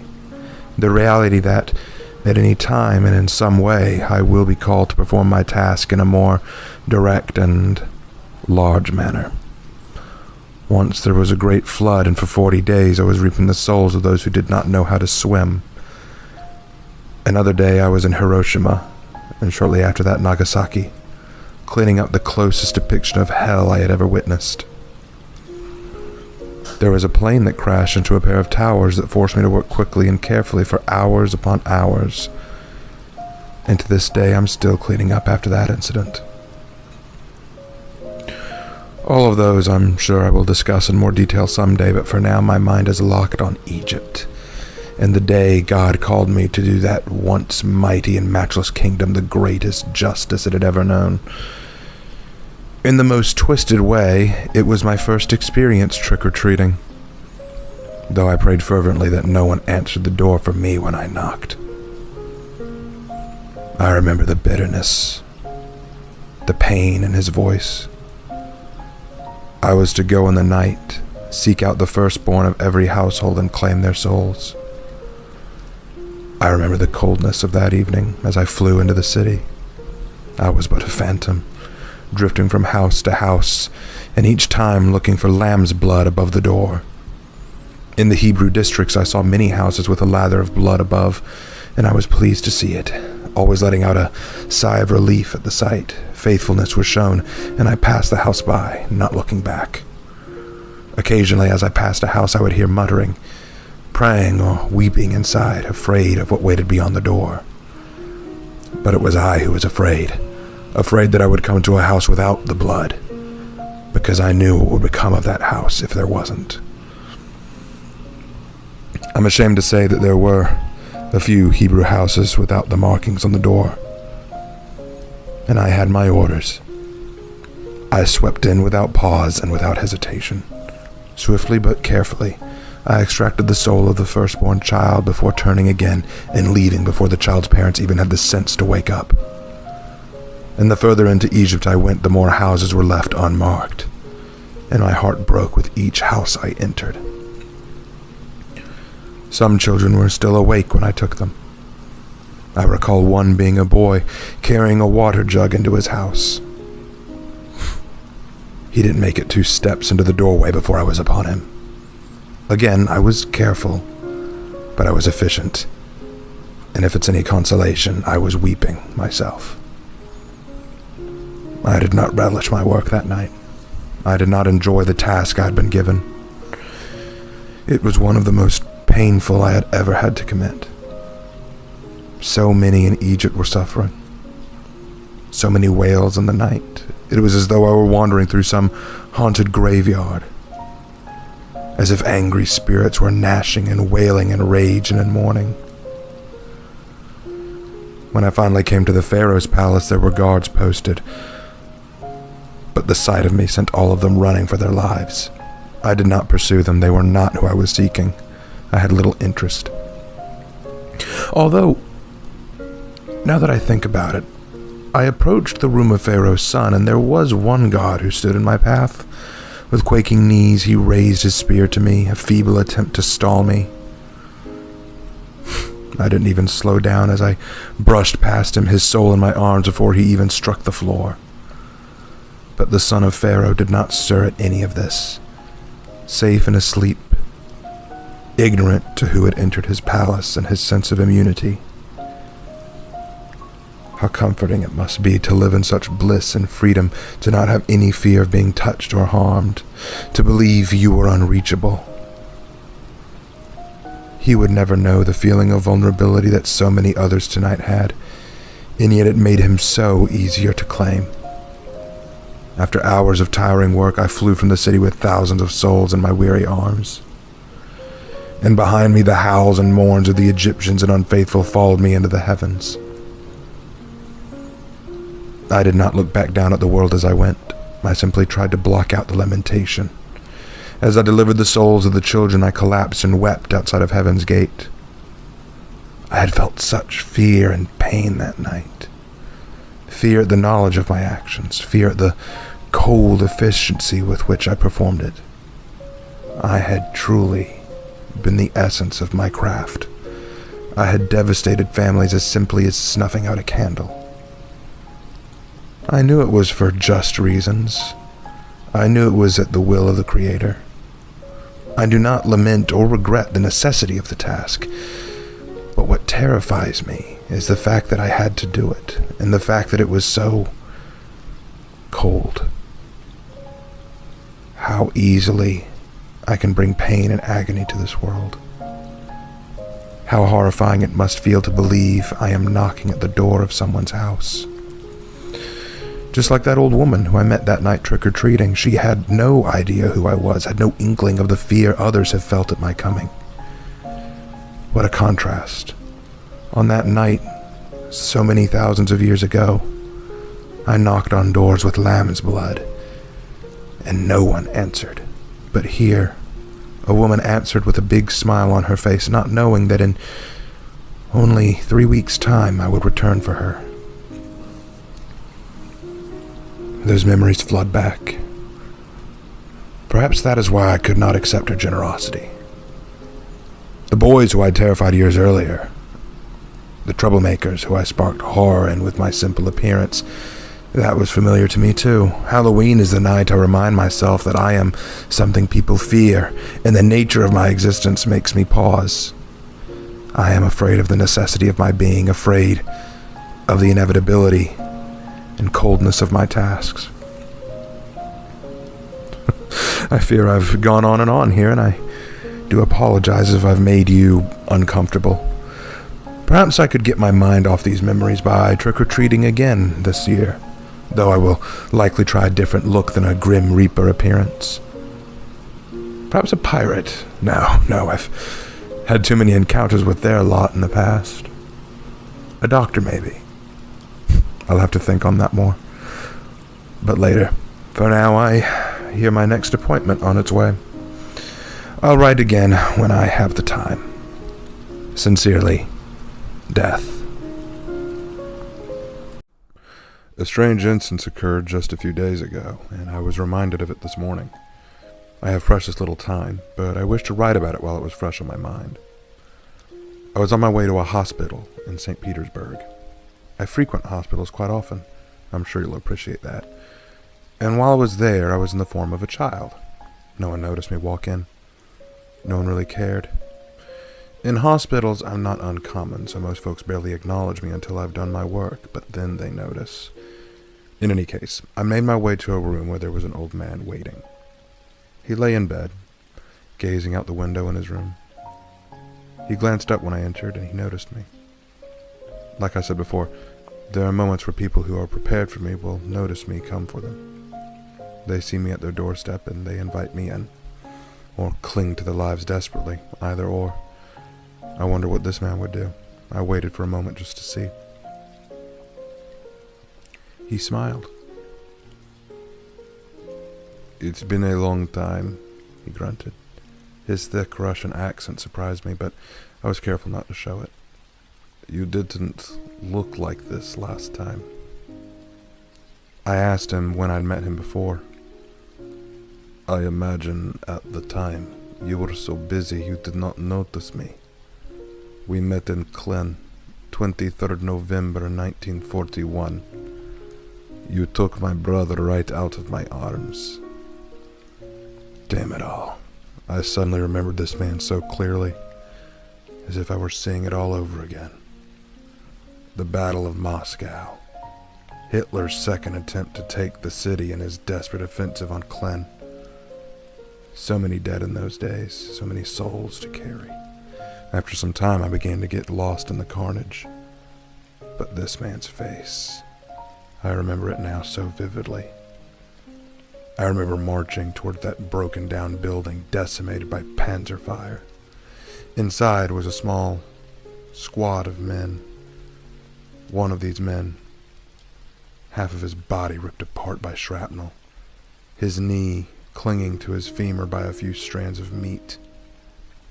He was screaming in agony, not dead yet, and able to feel everything. The other man, holding on to him, his black hair matted to his head, struggled in vain to calm down the injured, dying man, speaking to him frantically and pathetically. I don't quite remember the words he said, but I remember as I reached down and took the screaming man's soul without a second thought. I was too busy to stop and pay my respects. I mean, it was a battlefield after all. I couldn't just stop. But I remember the other soldier look up at me. He saw me there, and our eyes met. His face went pale, and he began shouting the dead man's name helplessly, until finally laying him down, unable to do anything for him at that point. "You were the medic trying to save the man in that building," I acknowledged. "I was no medic," he laughed, "but the man was my brother. I was barely 23 years old, and my big brother died in my arms right in front of me." And here it comes, I thought to myself at the time. The guilt trip. I hear it all the time. How could you take him from me? It's so unfair. Why is death so unfair? It's just so cruel. How could this happen? These words mean nothing to me. Guilting me about the nature of my job is not only a waste of breath, but it's entirely self-centered. I carry hundreds of souls a day to the next life, many of which had no desire for me to come for them either. This isn't a matter of fairness, it's my job. When life ends, I arrive. Demanding I show fairness is the most ludicrous thing I've ever heard. Am I to simply make exceptions? Is one soul so much more worthy of life that I dare not touch it? How is that fair to the other souls that are not so special? Do you think I enjoy it? That I take pleasure in bringing pain to mortals? Don't delude yourself. You have my sympathies, and my heart does indeed ache for you. But do not dare try to throw your accusations of unfairness and cruelty upon me. I do my job, and that is all. Fairness is never a factor. Forgive me, I got off topic. Where was I? To my surprise, the Russian soldier did not guilt me or say those normal words about unfairness or cruelty that I expected. Instead, he smiled at me. "Thank you," he said. Now this, I can assure you, was a rarity. I cannot tell you how rare it is to ever receive thanks from a human. And yet this man, who I fully expected to hate me, was thanking me. I couldn't understand it. For what? I dared to ask. You opened my eyes, he answered. I have a story to share if you will permit me the time. I sighed at his request. I don't make time for people, but if they have any to spare, I humor them. You have 5 minutes, I answered him. So the old Russian began his story. When I was a boy, my father disappeared. I don't remember the reason. I just remember men coming one night and taking him away. I never knew where he went, and my mother didn't tell me. My brother swore that it would never happen to us, that we'd never be taken away like our father by Stalin's dogs. We joined the army because we thought it was the best way to avoid such an outcome. Stalin wouldn't dare phantom away his own soldiers, would he? He didn't need me to answer that question. Of course he would. But I was too naive to realize it. As the Nazi panzers drew closer before the Battle of Moscow, 3 of our comrades had mentioned defection. It had only been in jest, the words of drunken idiots. But the word had spread up the chain of command, and 2 days later, they were no longer in their cots. The realization that nowhere was safe made me near close to crying, but my brother promised me we would never share that fate. We would keep our heads down, and we would die as men should. Die in battle defending what we love. And so he did, I pointed out. Da, the old soldier noted. But not for the country, not for the USSR. We wanted to defect, you see. Don't misunderstand, Angel. I love my country. I love the motherland, and I always have. But to love a country is not the same as loving its leaders, its ideals, or its plans. Had we known the nature of the monster that laid within Moscow, my brother and I would have left for America as soon as possible. But again, we were naive. The crime of youth. Then what did your brother die for? Me, he answered. I was the one stationed on the top of the building as a sniper, to keep an eye on the movements of the panzers. I saw them coming. My brother grabbed me to pull me down, but in his moving to do so, he threw me down and took my place at the top. When the second floor blew off, he fell on top of me, protecting me from the shrapnel. You allowed my brother to die a warrior's death. You took him from this world without letting him live to see how shameful our country would become in the years to follow, and allowed him to die the way he would have wanted. You lived. Yes, I lived, with a fancy ribbon pinned to my chest by Comrade Stalin himself, and a permanent limp besides. The pig could not even remember my brother's name. Svalarchi. A list of all the soldiers who died serving his precious utopia, and he couldn't be bothered to glance at that list to offer condolences. Feh! That's all I could do not to spit in his face. I didn't know what to say to that. I thought about smiling at it, but I didn't need to speak. The Russian soldier spoke first. My brother protected me since we were children, and you gave him peace, letting him die in the way a warrior should, defending the things he loves. As for me, I am grateful I did not die, because I did not love the Soviet Union, and I would not die for it. My brother died for me, not the party. I see, I answered, finally beginning to understand his thanks. And now you'd like to see him again. I've waited almost 80 years to see him again, the old man grumbled. It has been too long. I wonder if he'd even recognize me. He'll know soon enough. It's time, I told him. I approached, and then he stopped once more. Do not take me like this, Death Angel. As the form of a child, do not pity me. Change your form to the one you took the day my brother died.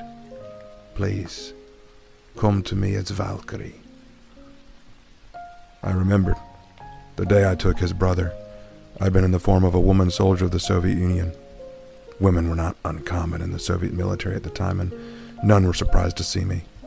There were rumors passed among the German and Soviet soldiers during that battle of a silver Valkyrie with silver hair that walked among the battlements. I can only assume they meant me. I granted his wish, taking that old form again. He smiled at it and closed his eyes. I took his soul into my arms as the machines around him squealed at his passing. I had no more time to wait, but I carried him out in the same form. But when I returned this morning to that hospital for another soul, I overheard a nurse mention that the white Valkyrie would claim this patient too. It amuses me that I would be so quickly remembered for so strange a reason. For so many, it is my appearance and how I arrive that people remember, which is where the Grim Reaper look comes from. But for this Soviet soldier, it wasn't how I looked that he remembered me by. It was his gratitude for what I'd offered. He remembered me with fondness, not with hate. A rare occurrence, and one I wish could occur more often. Sincerely, Death. I saw him today, and it made my skin crawl. I was on my way to another appointment when I saw him hovering not too far off from what I suspect is a facility of ill repute somewhere in Pittsburgh. Frankly, if I ever see him somewhere, I can rest assured that it's nowhere good, but more than likely it's somewhere I'll end up visiting later. I speak of Satan, Lucifer to some. Of all the visualizations and representations that humans give me, I find those who depict me as the devil or in some way associated with him the most distasteful. I am not Satan, nor do I serve him, though granted I'm sure he thinks I do. And I can't deny I've often had to follow behind him and clean up his messes. He is an arrogant, wretched creature, and one I have no pleasure in associating with. I'm sure to most of you humans the devil is a frightening and intimidating force, and I suppose I understand that sentiment. He is powerful, and he is a cunning snake. But if you saw him how I see him, how he really is, I think you'd almost laugh. Picture a small child who picked up a stick or a hammer and decided to strike his own father with it. Of course, it's no serious wound, but the father punishes the child for it anyway.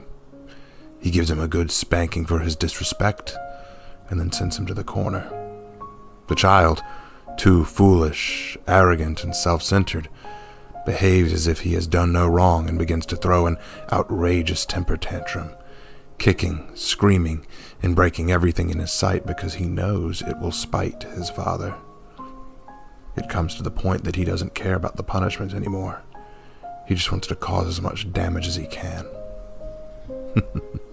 And that is essentially how I see Satan. A petulant, haughty, and arrogant brat who is throwing a temper tantrum on a massive scale. Unfortunately, where his destruction goes, I'm often sure to be close behind. Which, I assume, has given rise to the belief that I am either him, or at least in a close personal relationship with him. Be assured, I detest him, but I can't deny, I suppose, that we do end up working close by and regularly. Satan deals in lies and temptation. He lures humanity into his clutches with promises of riches, power, revenge, satisfaction, sex, release. Humans fall for his lies all the time because humans have a natural inclination to him. There's no need to deny it. I do not judge. Humanity has always pursued base desires and interests, and Satan knows this. For some, it's small things, but there are times the handiwork of Satan leads men and women to perform actions reprehensible, which often brings me to the scene. If Satan is a child breaking his father's things in a massive temper tantrum, then I am the maid cleaning up after him. Yes, that's an apt analogy. And what's the phrase humans use? I don't get paid enough for this? I laugh, but it is a morbid thing. There was an occasion, thousands of years ago, where I was required to follow Satan's orders specifically. Granted, I certainly didn't want to, but I had little choice in the matter. I remember the Lord had invited all angels to heaven to present themselves, so of course I attended. And when I arrived, my Father was there, as was the entire heavenly host. And so was Satan. We were all surprised to see him there. He was not welcome. And yet the Lord allowed him to be there. I did not bother to ask why. I simply glared at him before kneeling to my God. The Lord and Satan spoke. It was about a human named Job. I'd yet to meet Job personally, but from the conversation, Job was a faithful man, a man of good standing and solid devotion, likely why I hadn't met him yet. Satan argued that Job only remained faithful because he was wealthy, happy, and prosperous. He believed a man stripped of these things would surely curse God, that faith only lasts when people are well off and happy. And God responded that everything Job had was now in Satan's power. He then turned to me. "Death," he said, "Lucifer is convinced that my servant Job will curse me and deny me if I remove his material wealth and happiness. I wish for you to go with him to visit Job, and you are to do as he asks. However, do not lay a hand on Job. He is not to be harmed." I never question an order from the Lord, from my master. When he speaks, you do not need to understand the reason. You do not need to understand the why. If he says jump, you don't even stop to ask how high. You just do it. But I will not deny. My blood boiled at the very notion of being at Satan's beck and call. I might clean up after him, sure, but I despise the thought of doing as he says. I had no choice, though. The next morning, I arrived at Job's home, a massive estate, and Satan gave me my instructions. In quick succession, I made off with the souls of Job's servants, working the fields and caring for the livestock. Then I went to the house of Job's eldest son, where he and his siblings had been partying and feasting all night. And all I can say for them is that they were not nearly as pure of heart as their father. I came to understand that every morning Job would make sacrifices for his children because he feared that they might have done something sinful or wicked or debase without him knowing it, and he wanted to make sacrifices to forgive them just in case. He must have known his children well, because based on the way I found them, they probably needed it. But again, I don't judge. When I returned from my work, Satan was grinning from ear to ear, sneering pleasantly, as the few servants I'd spared returned to Job to relay the news of our hideous work. I watched as Job wept, tore his clothes to shreds, and then shaved the hair off of his own head.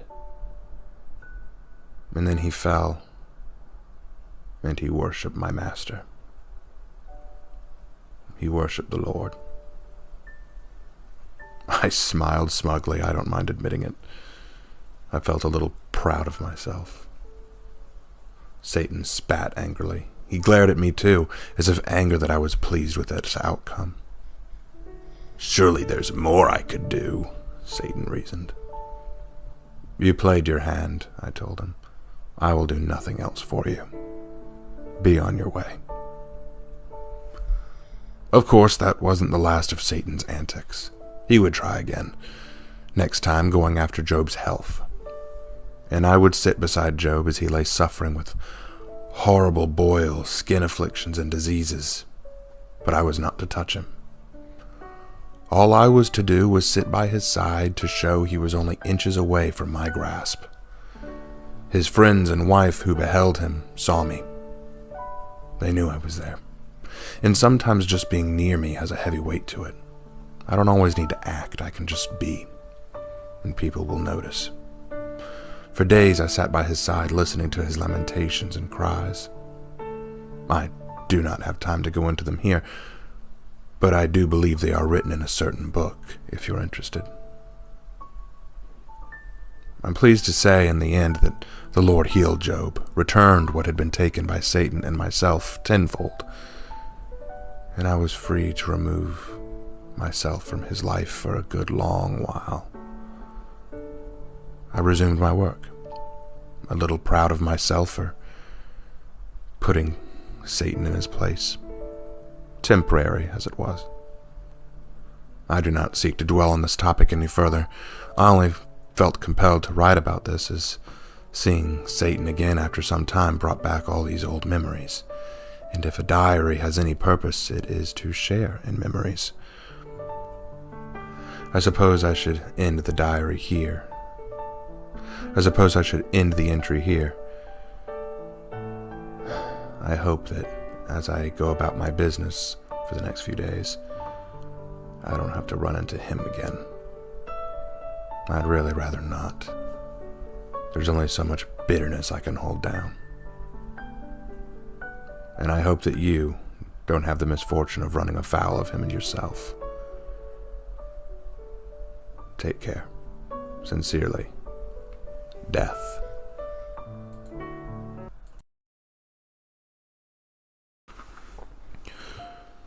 I'm sitting by a playground today. I've taken the form of a young woman sitting on a bench and just been observing. I see 4 children. The oldest looks about 7 or 8, while the youngest is easily around 4. I think they're siblings because they're chasing each other. Don't worry, I'm not here for any of them. I'm actually here because in about 10 more minutes there'll be a car accident on the road next to me, and one of the passengers will not survive the impact. The nature of my work is morbid, and it is unfortunate. I am silently hoping these children will not be around to witness the event, or their parents will be kind enough to move them away from it if they are. The thing I find most fascinating about children is their innocence. The naivete of a child is refreshing. They have little to no concept of the true horrors and nature of the world. Most also don't have a concept of me yet. Death barely registers to most children. For many, they don't have an understanding of me until sometime later. An adult sees me and knows how to react. Be it a reaction of respect, disgust, or fear, they will respond. But a child is curious. Children will approach me without knowing me, but recognizing that I am out of the ordinary. They will feel my presence and will not be sure what to make of me. But that's when a parent or older authority figure will approach and pull them back, warning them of what I am and why not to mess with me. In truth, they are in no danger so long as they're not on my list. And it pains me to admit that there are children on my schedule, frequently I might add. Quite a few from miscarriages or abortions. It's not my desire to discuss the political aspects of abortion. I detest politics, and in my opinion, death is death, regardless of political outlook. Abortions have existed for thousands of years, and my feelings on them have not changed. However, I will say this and leave it alone. I've heard many excuses for and against abortion, and to those who simply dismiss abortion as the removal of a clump of cells, or no different than removing a cancerous tumor, I invite you to take a long moment and consider that argument, and then try to rationalize just how insignificant you are to me. You are nothing more than a clump of cells who had the chance to breathe, and when I remove your soul, your body is just a clump of cells to feed worms. In my eyes, you are nothing but a cancerous tumor upon this world, and thus I ask you again, rationalize why you shouldn't be removed. If you cannot rationalize this to me, then kindly don't rationalize the morality of abortion. When humanity begins wrestling with the lines of morality when it comes to loss of life, it's time to take a very long and serious look at your ethical foundation. On the opposite end of that spectrum, executions for committing crimes has never really bothered me. It's a punishment. A harsh one, certainly, but one that can be warranted given the severity of the crime. In fact, and not to sound morbid or cold, but I admit I take a particular satisfaction when the criminal is guilty of murder or something akin to it. I detest homicide, for it is a human presuming to wield me as their weapon. The human wanted someone dead and decided to use me to achieve that goal. I couldn't care less about their reasons. I don't like being used. So when that criminal is now faced with me as their punishment, I can't help but feel somewhat satisfied with that irony. Don't misunderstand, I don't relish my work, and I do not find glee in taking a soul, no matter how depraved it might be. I simply feel it fitting that a man or woman who presumed to command me meets me as their punishment. It suits them. It's fitting. Excuse me, I fear I got off track. In any event, while I was sitting and waiting for my appointment, one of the children, the youngest, wandered near me. He noticed me, stared for a long time, and I only smiled at him. He, like so many his age, didn't quite know what to make of me, or what quite I was, but I made him curious, and this isn't unusual. Sometimes when a child finds me hovering over a bird or animal that was run over by a car, or when they see a pet teetering between life and myself, and I am just noticeable out of the corner of their eye, they are always perplexed by me. Why am I there? Who am I? What do I want? When I go, how do you rationalize what I did? It's as if I'll always be present, that I always was present, and yet you only notice me in that one instance. And here I believe the boy was no different. He recognized what I was, but was trying hard to understand me. Good luck to him. Even I'm not sure I understand myself. I am a mystery unto my own knowledge, unto my own mind. I am an angel, but I am not like any of the heavenly host. I am death, yet I treasure life. My job is one of the most important ones there is, and yet I do not take joy in it. I have immeasurable power and authority over the life of humanity, but I find so much more interest in simply observing them from a distance. I'm forever isolated from the fellowship of others, but I would give anything to stand with them, to play with those children on the playground, to have a drink with those men in the bar who just got off work and want to laugh their troubles away, to go shopping with those women who gossip about their boyfriends and husbands and what they plan for Valentine's Day, which is another holiday I find humorous, but that's for another day, I think. All of these paradoxes lead me to ask questions that frighten me and astound me.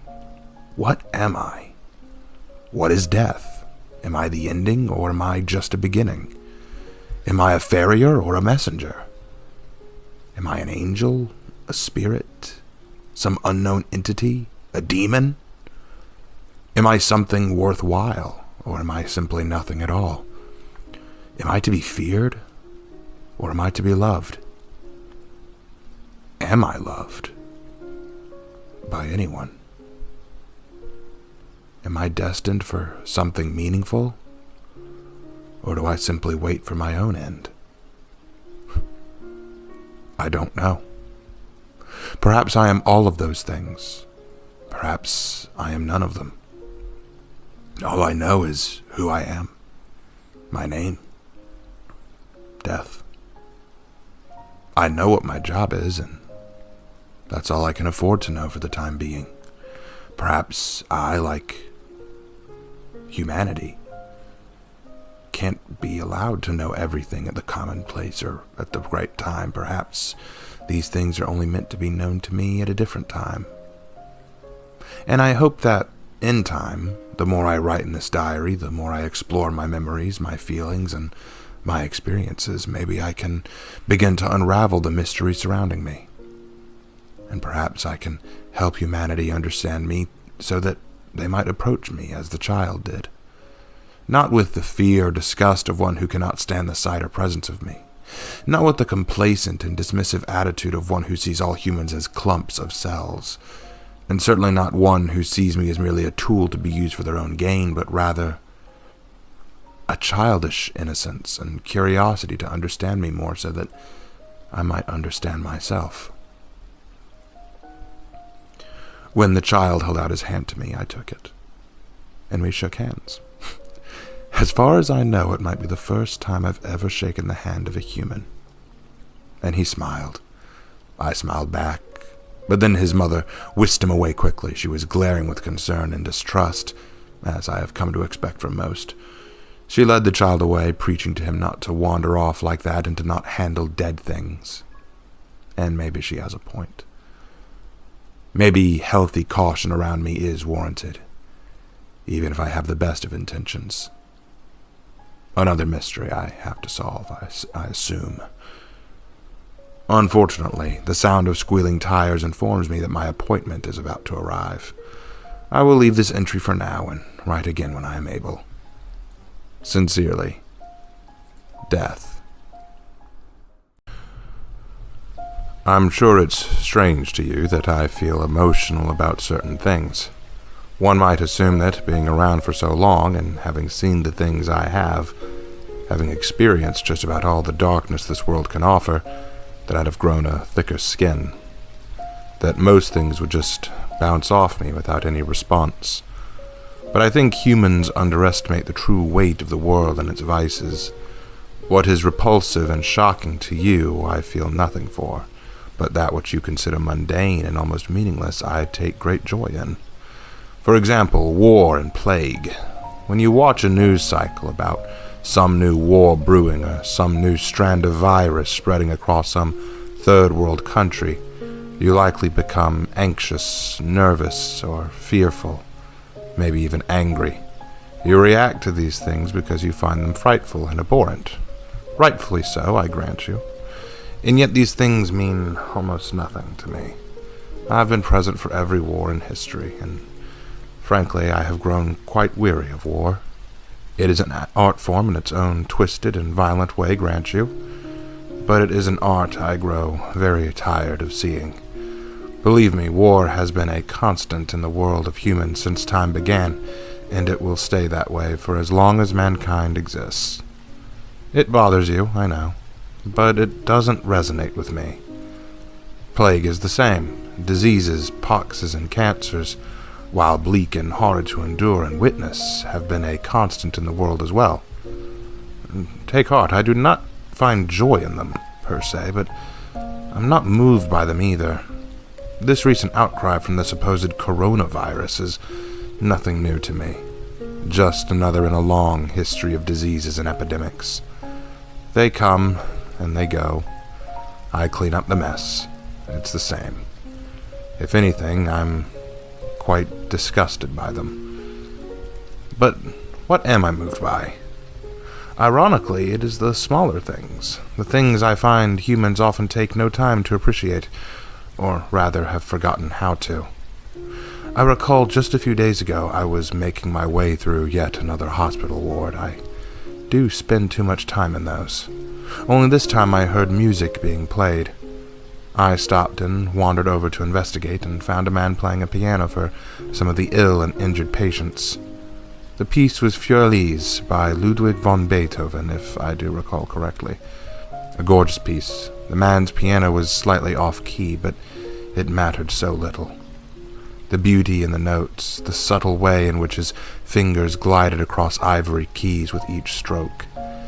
His eyes were closed as he played, the music committed to his heart and his memory. The ill who listened to him basked in the sweet and ceaseless melody. It was a sound that held no joy but also no pain. It held only that soft sensation of peace. I stayed only for a few moments, I know, but the moments felt like an age. I was lost in the majesty of music. Oh yes, I do love music.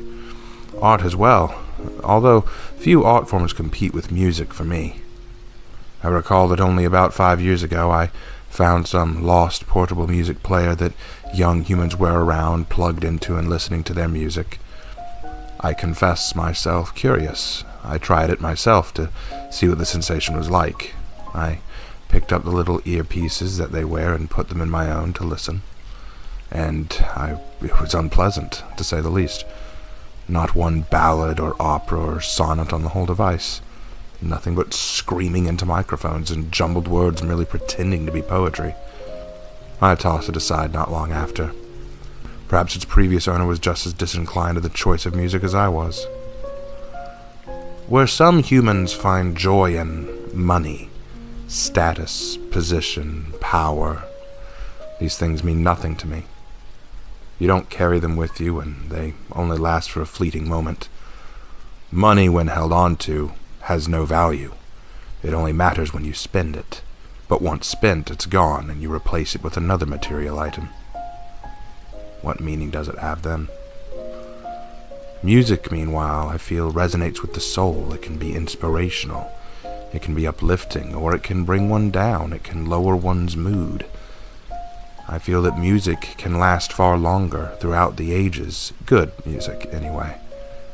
I also find joy in colors, the gentle fading of one color into a new. The sky itself is not just blue, you know. Look upon the sky on any different day, and you may find it changes its hue for you. Blue one day, and then perhaps gray another. Perhaps it will be so dark you can see every star, thus changing its color again with those pockets of sharp, sprinkling lights. The moon in its evasive glow will also distort the typical gloomy black with a gentle and subtle shift to indigo. The sunset in its canvas of orange, purple, red, and yellow will turn the simple world you know into a sea of vibrant and underappreciated beauty. For those blessed few to fly in an airplane, if you fly high enough you can look out your window, up towards the sky, and see nothing but purple in every direction. For the difference in atmosphere will change how you see the sky. And if you believe the emptiness of space is without color or vibrancy, then I can assure you there is a wonder to the universe not yet seen by human eyes. But all of these things feed into the imagination, and as I've said before, I've always had a soft spot for the imaginative. Children, particularly. Children have within them a naivety that allows them to appreciate the world and escape into a world of their own design and imagination. Though they may see me, they do not fear me, they merely accept me, understand that I am something intrinsic to their existence, and then move on. Whereas their parents or elders will see me and shudder with fright at the understanding of what I represent. The final note in their symphony, the coup de grace, the last black mark on a canvas, the ending of the video, the falling of the story. And to a child, the song is ever playing. The canvas has yet to be completed, and the story is just getting past the prologue. So they have no fear of what comes at the end, for why concern yourself with the ending when you have yet to experience the journey itself? It is this very truth that causes such outrage from humanity when I come for the soul of a child. When a child is accepted into my arms before they grow older, past that innocent age, it is seen as far more abhorrent than the passing of an adult, for the child has yet to even understand the ending of their tale, let alone be prepared for it. A 90-year-old man is often more prepared and willing to meet me, and thus, while sad, it's easier to digest. But a 5-year-old boy? What life did that boy have? What experience prepared him for me? None. A small token of innocence stripped from this world sooner than was ever meant to be. When I stop to think of the symphony that could have been, or the colors that could have emerged from that life, it does bring me no small degree of sadness. That is why I take no joy in coming for the soul of a child. It's not a hard thing to do. I have no difficulty. In fact, children put up less of a fight. But it is something I still detest all the same. I've seen many things. I've endured them. I've wandered through the centuries and seen every great calamity that mankind has been forced to endure. I have seen man's greatest achievements and greatest failings. But it is not these things that most resonate in my memory. Achievements will be forgotten or outdone by others. Failings will be written over or made up for. It's the small moments, the brief but meaningful pieces of beauty in song, color, and life that mean the most to me. The unique canvas of the sky during a sunset, or the melodious notes of a moonlit sonata being played, or even just the laughter of children, the ringing of wedding bells, the soft hymn of the river running towards the sea. Little things that humanity passes by every day and doesn't provide even a second glance. Humanity lives in the fast lane, so to speak. Speed is paramount, and getting to the next shiny form of happiness is all that is relevant. But I believe that trying to rush to happiness is counterintuitive. Happiness sought in haste will vanish just as quickly, and all that is left behind is emptiness. Perhaps it's because I've been around so long that I've learned to simply take things slowly, appreciate the calm and simple moments more and more. The large and bombastic periods of history that humans center on feel fleeting to an extent. I remember moments, but little more. Does that mean I'm missing out? Is it wisdom or just plain disinterest? I can't be sure. Perhaps the centuries have just waned on me. Perhaps interest fades the longer you live. Maybe it's better that I don't know. I'm not sure I'm ready to know. Maybe I'll never be ready. I'm on a beach right now. The tide is licking my toes as I write this. I'm sure a few passerby must think I'm quite strange. Who writes in a diary while standing on the beach? But it's necessary. I have an appointment out here in about 2 minutes, so it's best I end here for now. I can't afford to get too distracted. Although, I confess I wouldn't mind getting lost in the pleasant melody of the waves, and the gorgeous Maui blue sea that shimmers in the sun as if made of jewels. I could stand here forever. But I suppose that wouldn't be productive either. It's time to go. Sincerely, Death. It's dark outside. Raining. For once, I'm not in it. As I write this, I'm sitting in some out-of-the-way bar, stinking of musk, cigarette smoke, sex, and, of course, alcohol. The people here are few, but all leave an impression. An old war veteran who yells at no one about his time in war, about the people he's killed or the lives he saved by his sacrifices.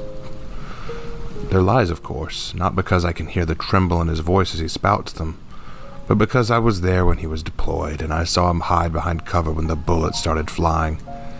He took a stray shot to the leg and got sent home, and was happy for it too. The bartender is a corpulent fellow with a few addictions he'd rather not anyone else know about, but you can see some of them in his bloodshot eyes. A couple of women lined the back wall, dressed in a manner that would denote a certain occupation meant for less reputable people. But those people were here, if anywhere. And then there was him. A tall, dark-haired man with bags under his eyes, a bottle of liquor in his hand, having neglected the drinking glass. He waves the bottle wildly as he tells the veteran to shut up about his horseshite stories, and he spits on the floor lamenting the pathetic state of the world, of politics, of people, and his own ex-wife. It was all her fault, of course. He was going to be a big actor with a big role to play. He was going to be a star. He was going to become famous and make his name known to the world. And he'd have done it all if it hadn't been for everyone else in his life holding him back, be it his father, his mother, his ex-wife, his better-than-him sister. None of it was his fault. All the whoring, the drinking, the drug abuse and debt, none of it was him. All circumstance, all someone else's doing. Some injustice in the world. It won't be long now, I think. He's reaching the crescendo of his tirade. When the bartender finally tells him it's time for him to pack it up, he'll look back at the prostitutes in the back hungrily seeking some pleasure tonight to distract him from his frustrations. And then his eyes will find me. Some common woman sitting in a lonely booth with only a glass of water in front of her in this book that I write in. He'll be captivated by my pale eyes. He'll tell me some elaborate story about how famous he once was, how he was set to star in some superhero movie until the role was swept out from under him, again, not his fault, and about how I'm a babe and how he would maybe put in a word with his agent to get me an audition. I have a body and face made for movies. He's said all this before, too. It's what he has to say. It's how he copes. But I'll indulge him. I'll let him enjoy his ego trip. I'll hang on to every word of his tragic tale of his fall from stardom. I'll play the invested patron to his monologue. Then he'll invite me to his apartment for a night of fun. And I'll accept, and when we get there, he'll go to his bathroom to freshen up. And then his body will cease to function. His heart will go into cardiac arrest, and he'll collapse, calling out for help. I'll kneel beside him, and I will help him, and walk out the door with his soul in my arms. Moments like these are rather common. Humans have limited vision beyond themselves. Life has to run the course they dream for themselves, and when it doesn't, rather than reflect on their errors or perhaps a means to better their experience, it must be the fault of others around them. Humanity, they are the true masters of their own fate, and all other people are merely side actors or villains trying to prevent them from achieving their desired ends. Yes, even their ends are theirs to craft, and as such, they don't recognize me when I'm standing right in front of them. I'm not supposed to be where they don't want me, after all. Even death becomes just another meaningless fling, another entity to impress and stand over. I don't always indulge humans like this, call this an act of whimsy if you like, and I confess that I take a strange sense of delight in crashing the hype, so to speak. There's something so cathartic about seeing the egos of humans shatter like glass. No, I shouldn't be so callous. I wouldn't want you to get the wrong idea. Of course I care, and if you've read my diary up to this point, dear reader, then you'll know that I've had a few much more kind and heartful encounters than this one. I actually recall one a few years ago. It was in a Missouri town on a summer afternoon. There was this old man, sitting on a park bench, cane in hand, watching the summer pass him by. People running, walking dogs, throwing balls or toys back and forth, the all-surrounding melody of birds, singing, and people speaking and laughing. He was watching it all and just remembering. He was remembering his time in the Marines, his time raising 3 wonderful children, all of whom were grown by now. His time holding his first grandson in his arms for the first time. He remembered his beautiful wife of 47 years finally passing away in her sleep in a hospital room. He lived a very long but lonely life. His children now live too far away to visit him often, and his grandchildren are now growing up far away. The oldest, he believes, is preparing to start college. He doesn't even know what they look like now. So lost in his own thoughts, he barely noticed the little boy climbing onto the bench next to him. But when he did notice, he smiled at the child and asked him what his name was. I didn't answer him right away. I don't like lying. But if I I didn't answer him right away. I don't like liars, but if I told him who I was, it might have unnerved him. I just shrugged and smiled, which he took as a sign of childish innocence, and dismissed it. He then asked why I was there. I didn't want to tell him that either. It's hard to answer questions like that. So I told him he looked like he was lonely. And he was, of course, but an adult won't admit that to a child. He shook his head, adjusted the hold on his cane, and continued watching the summer day pass him by. He told me he wasn't that lonely, he was just tired and needed to sit down. So I told him I wanted to do the same, because I was tired too, which is also true. He asked where my mother was. Such a unique question. My mother. Well, to a philosopher, one might argue that my mother is life itself. Where life creates, I am inevitable. So as a result, death must be born from life itself. I mentally picture myself as an infant in the arms of Mother Nature, and I smile to myself. But I jest. In the literal sense, I have no mother. I told him I didn't know who my mother was, which I think he took in a different way than I meant. He apologized to me, needlessly, of course. I held no ill will or issue with what he'd asked. It was amusing. But we sat there in silence for a while. Time waits for no one, though, and sure enough, I could see the old man beginning to sweat. His heart was struggling to beat. His time was coming to a close, and his eyes were getting heavy. His arm hurt, and he felt like there was a weight on his chest. He let out a few short gasps and gripped his arm. I took his hand quickly and held it firmly, smiling up at him encouragingly. "It's going to be okay," I told him. He stared at me, and then, in that moment, he saw me. I wasn't some little boy to him, some lost child with no mother. He knew who I was, and all the answers came flooding to him. I thought perhaps he might scream, or beg, or argue, or plead, some even negotiate, which I find needless. It's pointless. I can't be negotiated with. Instead, he just sighed with relief, leaning back in the bench as I felt his soul slipping towards me, almost as if it was waiting for me to be there. "Where have you been?" he asked me. I didn't answer the question. He didn't need it. I was just watching him. He was happy and sad. No, he wasn't either. He was a mixture of emotions that meld together like paint colors being swirled together to create something new and completely unrecognizable. His soul flowed into my waiting arms like water, and I stood up and I left. Someone would notice him in about 10 minutes or so. Notice that the old man had dropped his cane and wasn't moving to get it. They would assume he was sleeping until they realized he wasn't breathing. Forgive me, the man at the bar is shouting now with the bartender. It's very distracting. He's noticed me now, though, so time is running short.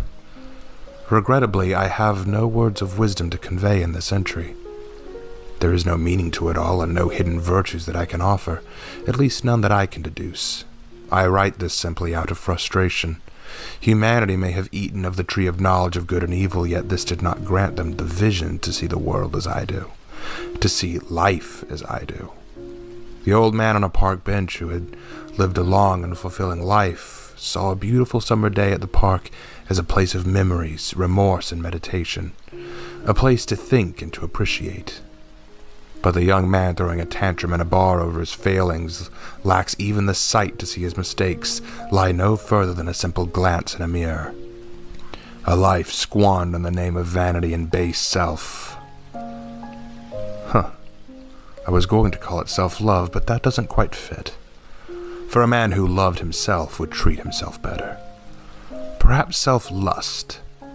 Lust and love sometimes get so intertwined in meaning that humans don't know the difference. But there is a difference. And someday I'll share the difference, but not right now. As I said, time is short. Yes, time is so very short. Perhaps that is the wisdom I can leave in this entry, if any is to be taken. The time you have is short. Years pass before your mind and heart are prepared for them. Your sufferings will feel like eons, but your pleasures will pass like seconds. The concept of time is lost on humanity so frequently, and in that little time you have, what will you use it for? I'm not, of course, recommending that you rush through life. Far from it. It's something to be appreciated at a steady pace. But how will you spend that pace? What will you do? Will you live it with an open heart? With a conscious mind and a hopeful smile, prepared to share your time with the people around you, wanting to be in it? So when that day comes that your time ends, you have little if any regrets holding you back. Or will you waste it on vain and selfish avarice, smearing and slandering the people you encounter, and seeing all its obstacles or tools to your own inevitable glory, which will flicker out like a candle when your time on this earth ends? I can't answer that question for you, but I will know the answer when I meet you. And speaking of which, the young man has finished his ranting and has come to sit across from me. He smiles at me, but it is a smile without warmth, not like that old man years ago. I suppose it's just as well. I will write again when time permits, but now my time and his are up. Sincerely, Death. Is mankind stupid or just ignorant? That's a strange question to be suddenly asked, and I feel like it's been nagging at my mind lately. It doesn't come from nowhere. I was in Italy just the other day. There was some kind of event, or I believe it was a political rally going on. I wasn't paying much attention, I admit.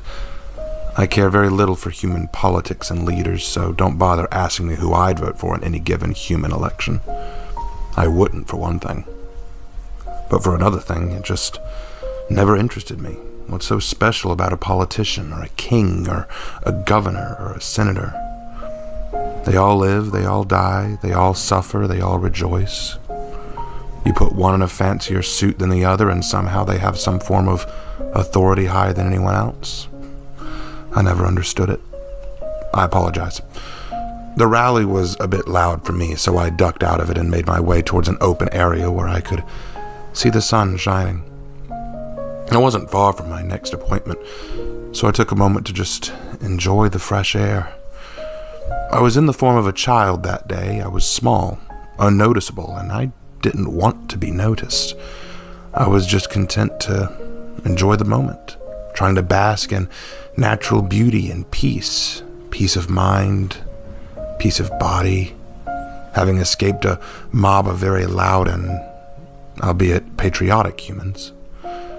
The air was warm, if a little muggy. I remember the birds were singing, and I tried to hear their song and put words to it just for fun. It's one of my many pastimes. The trees weren't blowing, for there was practically no wind. Or maybe the buildings around us were preventing any wind from getting through. I was enraptured in the simplistic and the mundane, something that I think humans as a whole struggle to understand. And as I partook in this, there was a gruff cough behind me, and I turned to see a man reading something on his phone. He just sneered and shoved the phone back into his pocket. "Are people just stupid or just ignorant?" he asked out loud. I didn't think he was talking to me. I was trying not to be noticed. And yet, I wonder why he asked it. Had he been reading something important on his phone? Was it about the political situation going on? I wasn't entirely sure, but the question stayed with me all the same. Are humans stupid or ignorant? I've taken some time to think about this question, and I wish I could find him again and tell him what I think. To tell him the truth. The truth is, I don't think man is stupid. Quite the opposite. I'm fascinated by mankind. The ingenuity and the marvels that mankind is capable of astound me even to this day. Stupidity, as far as I'm concerned, is the lack of intelligence or intellectual capability, and mankind is fully capable of intelligent thought and discovery if they want it. There are stupid humans, but quite often it is their choice to be stupid. It does not speak to the species as a whole. So no, humanity isn't stupid. Is humanity ignorant, therefore? Yes, I would say that ignorance is a defining quality of man. Humanity has this uncanny ability to convince itself that if something is not, then it cannot exist, and if it is in their mind, then it must be in reality, regardless of evidence to the contrary or common sense dictating otherwise.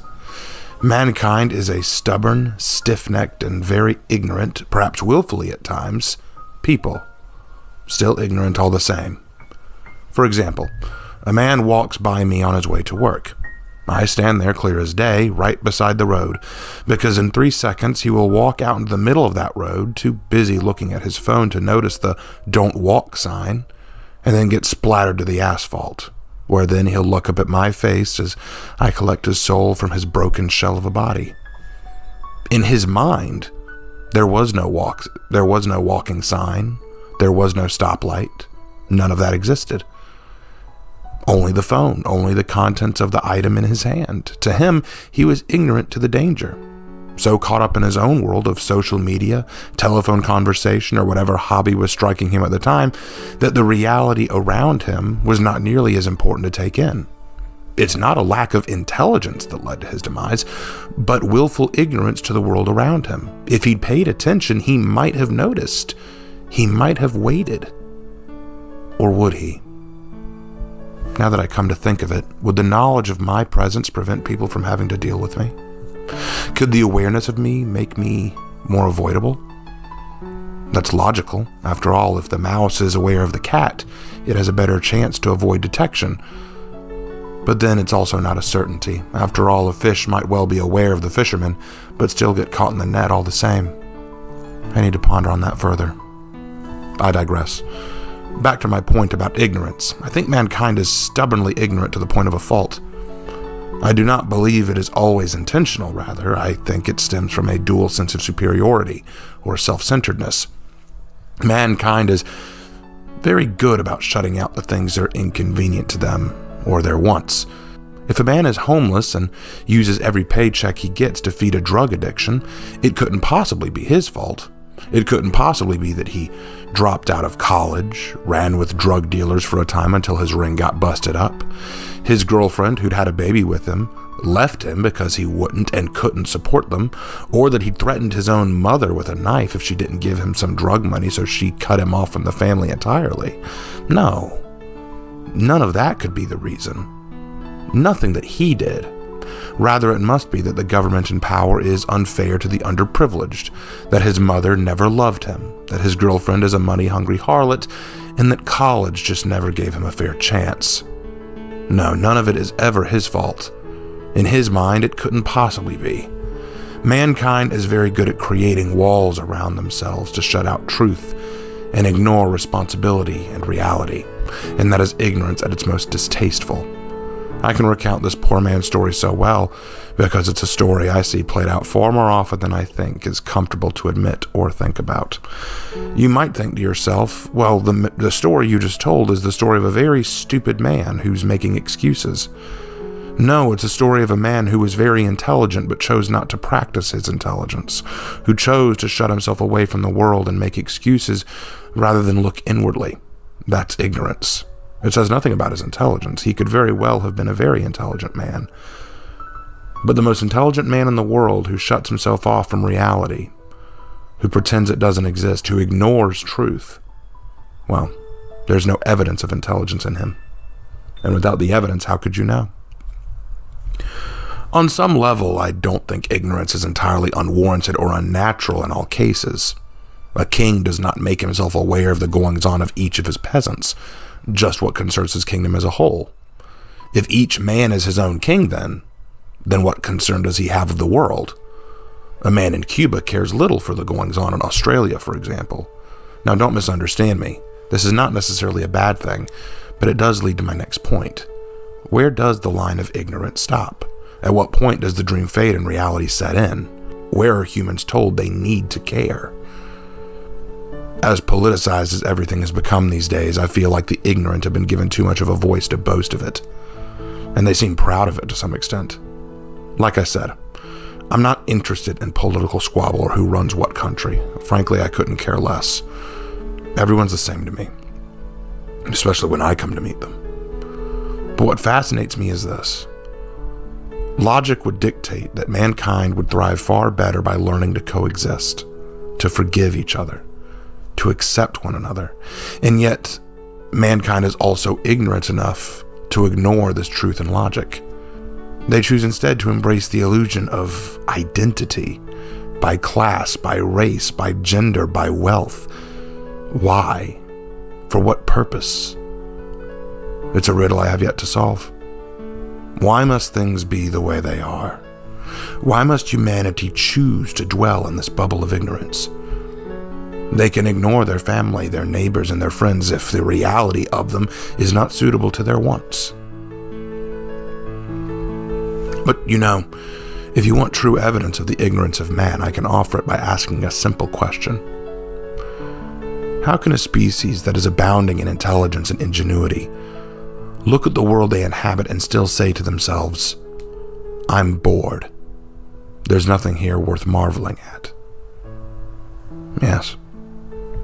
In a world of ceaseless wonders, humanity invented boredom.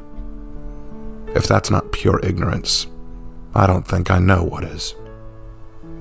Sincerely, Death. Today it's windy, but the skies are incredibly clear. Indeed, I keep looking up at the sea of stars above me. I'm as far away from a city as I could possibly be, sitting on top of a cool mountain overlooking hills and slopes as far as the eye can see. The canopy of trees stretches all about like waves of green. A sea of motionless foliage, rocks, and gentle drifting snow. It's miraculous, really. Snow isn't falling, and yet the wind whips up the loose flakes that flurry across the air in vapor like mists of chilly clouds. The white powder falls on my hair and my fingers as I write. It's rare that I get to travel so far from the bustling and busy city like this. See the open sky, the marvels of nature, and the simple intricacies of creation. The rocks beneath me are a little wet, but I've gotten used to the sensation of sitting here in the cool, wet, and windy. I'm in the form of a woman today, mostly because I like watching my longer hair wave with the wind and hit my nose. It tickles, and I enjoy the feeling. I've grown fond of my own laughter in the quiet night. Strange, I suppose, but when you have time to yourself, a strangest night like this is not so bizarre. On the contrary, it's quite acceptable. And I'm thankful for this time of solitude and peace. It won't last long. In a little while, I will have an appointment down at the campsite near here, but I felt it suitable to use this time to write. But what to discuss? What to share today? I have no inkling. Though I find myself captivated by the sky tonight. Such endless flowing stars above me. I feel my breath catch in my throat at the sight.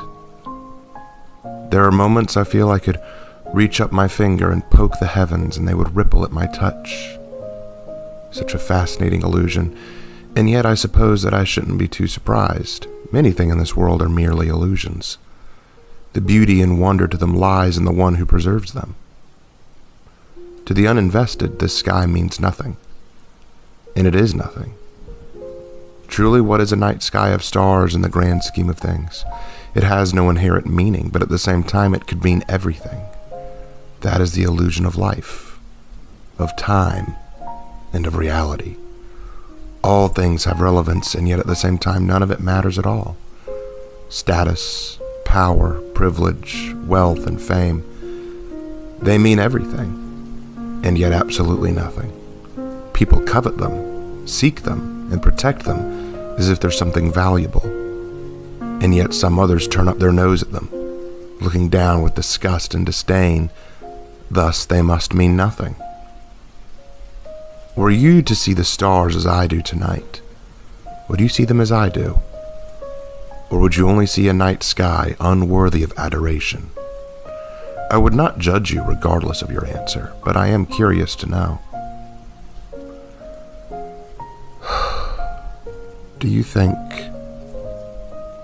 maybe I have value? Does death have value in it? I wonder this sometimes. I do not question my importance, but am I something beautiful? Something to look on with reverence, respect, or awe? Do I deserve it? As I stare up at the stars, I can't stop myself from shedding a tear or two. I feel small sometimes. I feel like I was not meant to be. I want to believe I am special and that I too am deserving of love or some degree of merit, reverence, or value. The wind is blowing at my back, making it harder to write, and my eyes are stinging a little. The tears are hot on my cheek. Please do not take what I have said too seriously. I sometimes feel this way when I'm confronted by beauty of this magnitude. It can be very hard to accept the reality in front of me as I bear the weight of the reality upon me. Who I am and what I do. I am death, and I love life. Value in everything and yet nothing. For value is in the appreciation and in the eyes of the individual. And to me, as an individual, I find value in so many things. The subtle whistle of wind in the tree limbs, the twinkling brilliance of every star, and the shimmer of the snow as it reflects back the light, the hue of colors that make an inky black sky, the texture of rock, and the moist wetness that accompanies the autumn. You humans have become so obsessed with the virtual nature of things. You put value in the fake experiences, the things you are shown through fabricated and artificial means. Movies, video games, virtual reality. But do you appreciate actual reality? You cannot escape this world you are in any more than the world you yearn for can leap from behind its screen and come to you. Oh, I know what it is to dream. And I know what it is to desire a different reality. Believe me, if you were death, you would yearn to be anyone, anything else. But I have learned over the course of existence that what this world offers is beyond anything that which humans or machines could produce on their own. The subtle faults in reality, the delicate touch of the unexpected, the uncontrolled, and the incalculable beauty of creation. I can't say what a star-filled sky like this would mean to you. Again, perhaps it means nothing, but perhaps something. One thing I do know is that it is real. It is life, and it has value. And I want that for myself. A value, a beauty, a life. Yes, I long to partake of life, not just end it. I must be completely insane, yes. Well, I am happily so. For a moment like this happens only once in a while, and I had the chance to appreciate it. A brief partaking of a valuable moment in life, and I can smile at that, even laugh at it. When I carry this new soul away, I feel I might just fly as high as I can and see if I might touch the sea of stars above me. And maybe it will ripple beneath my finger. And what a sensation that would be, wouldn't it? I fear I've rambled too long. I'll be late if I don't leave. Farewell. Sincerely, Death. I sought an answer, maybe something more profound, but all that I can find in the solitude is sound. Death's fingers stroke the keys so cold. Life fades as a symphony unfolds. The dying sound, how mellow is it yet, as the song of silence birds the sun to set. Weep not for this angel, weary he may be. Death plays this tragic song, waiting to be free. Let him play evermore, the dulcet tones bemoan, for the souls that he carries are yearning to go home. I wrote that while playing a piano today. I don't usually get to touch the ivory keys of a piano, but today was special. It's the middle of the night. For the first time in a very long time, I'm in my normal angelic form. I have on my robes. My hood covers my head from the moonlight. and my wings are folded to my back. My sword rests at my side as I walk down the aisle of this great cathedral, this enormous place of worship and song. The walls themselves seem to carry the sound of heaven. I was here just this morning, but then I was not here for leisure. I was working. There was an old man in the back of the cathedral. He'd had a heart attack. Everyone saw him collapse in the pew, but none remembered the teenage boy who had been sitting beside him one moment and then was gone the next. People only recognize me for the briefest of moments before the real world allows them to pass me by once again. But while I was in the pew with him, I was listening to the music, the organ and the piano specifically. I felt this yearning to come back tonight, to hear it again. Of course, no one is here. No one will be here until early in the morning, and in that time I'll already be off for my other assignments. How much has transpired in this cathedral? I pictured all the sermons that had taken place, the funerals, the weddings. I laughed out loud when I realized I might be walking in the same footsteps of some blushing bride or some groom. For the fun of it, I decided to adopt both forms, the bride in her gorgeous white dress and the groom in his sharp tuxedo. I don't know what made the image so funny to me, yet I did howl with laughter. Maybe it's because I know that I'll never be either. I'll never be married. I'll never partake in that blessed union.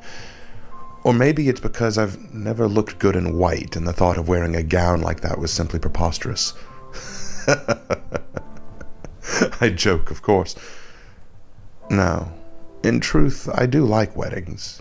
There's something rather beautiful about them. I don't get to see many, but the rare few I do witness have been lovely.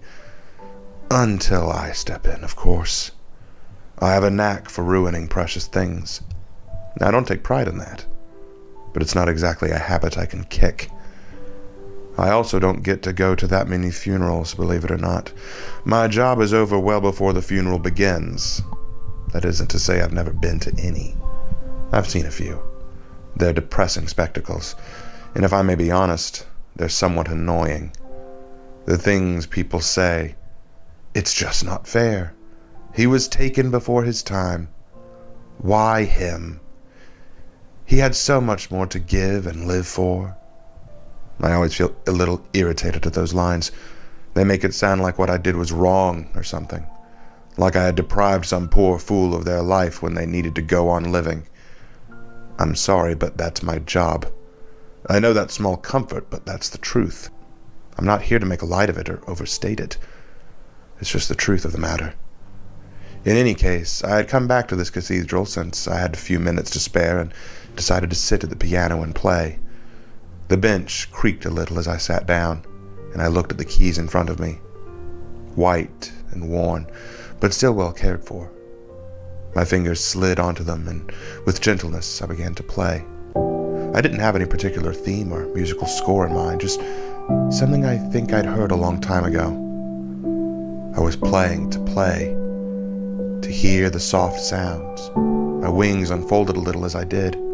My eyes watered some, so I closed them to let the music play, unimpeded by emotion. Music can do amazing things, you know. For me, it brings out emotion, feeling, and want. I am not an unfeeling creature, but surely you figured this out over the course of this diary, I imagine.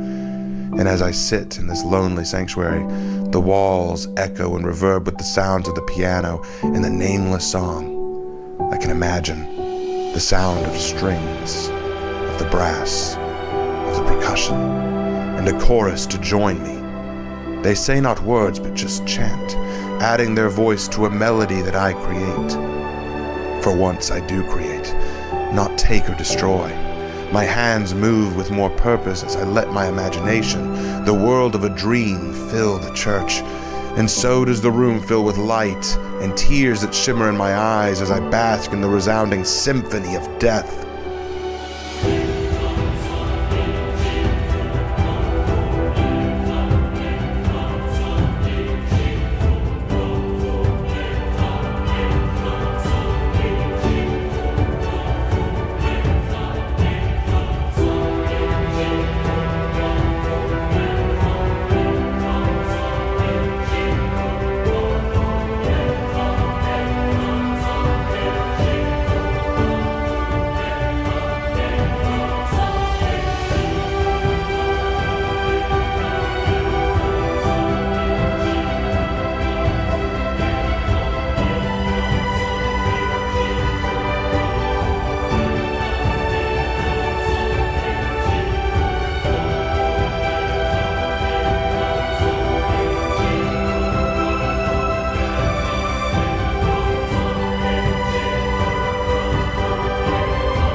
In that moment, I felt the world around me.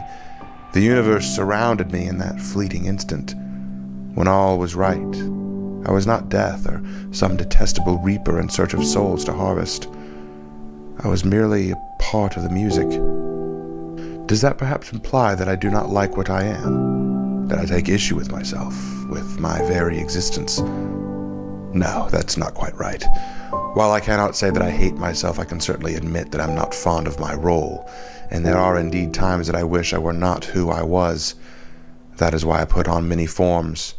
A child bouncing a ball by himself in a park, a young woman sitting in a coffee shop, a mature man on a construction site, an old beggar living out of a cardboard box. I have been all of these. I have assumed all of these shapes, voices, and forms. They do not change what I am or even what I am meant to do, and yet sometimes it's nice to imagine that I'm not about to become the force of nature that is death. In the music, I can lose that discomfort and trepidation. It is something to lose myself in, to forget. But, of course, the song must end.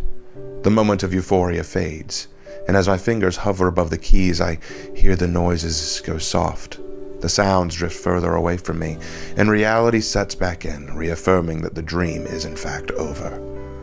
All dreams end eventually, I guess. I smiled to myself as I got back up and stepped away from the piano. It had been short, but it had been a fine experience. A pleasant dream. I take my leave of the church and lift myself up and out onto the top of the steeple. I look out at the world and again hear that melody still echoing in my head. I reach for it, but grasp only memories. Have you ever felt that? That feeling that something is right in front of you, or just within your reach, dancing before your eyes, but as you try to grasp it or reach out for it, it just seems to drift away.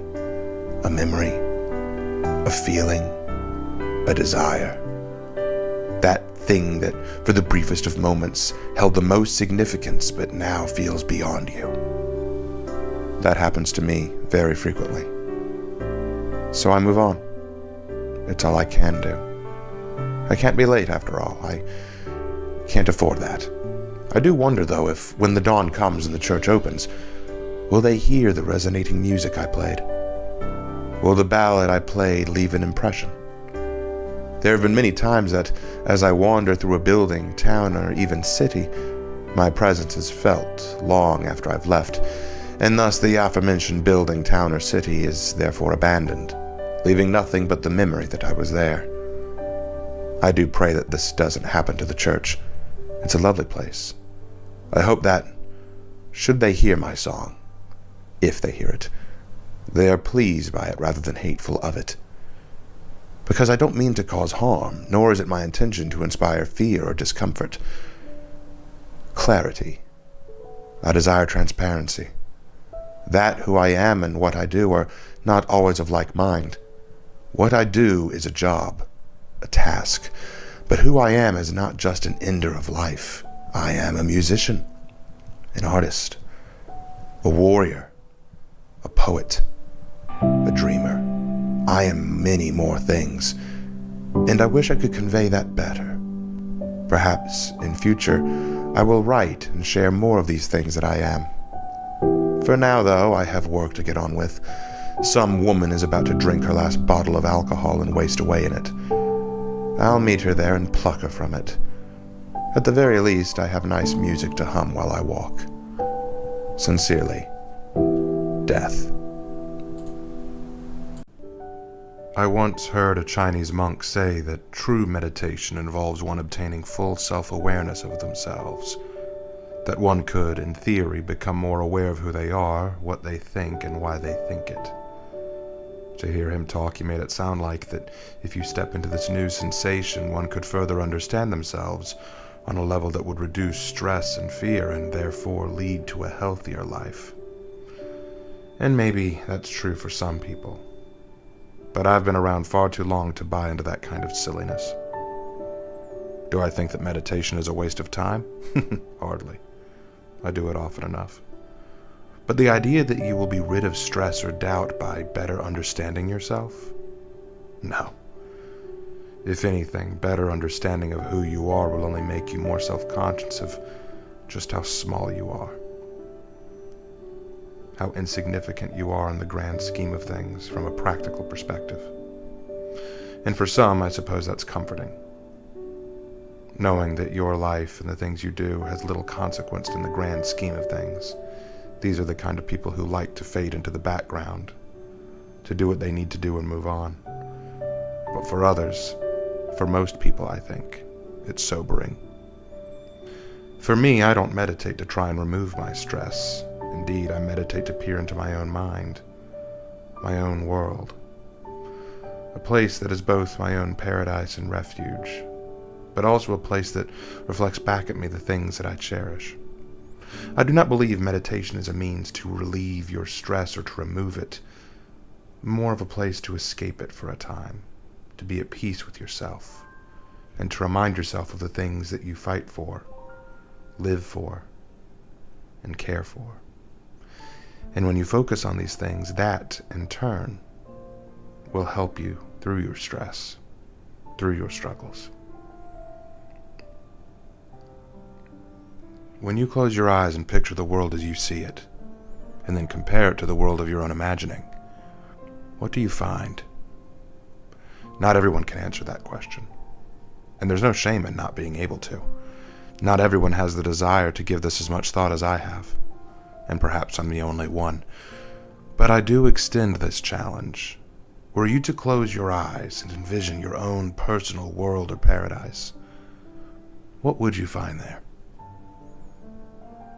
Shall I take you inside my mind today? Shall I let you peer into the world of my own vision? Do you want to see what I see when I close my eyes and drift into meditation and dream? Don't be afraid. It's not fields of corpses or skeletons or gravestones. No, the world I see when I close my eyes is one that I wish were my reality, one that I would escape to if I could. I would very much like to describe it for you. Forgive me if the lines on the page appear somewhat jumbled. I shall have to close my eyes to write this and be vivid. You're standing in the middle of an open field.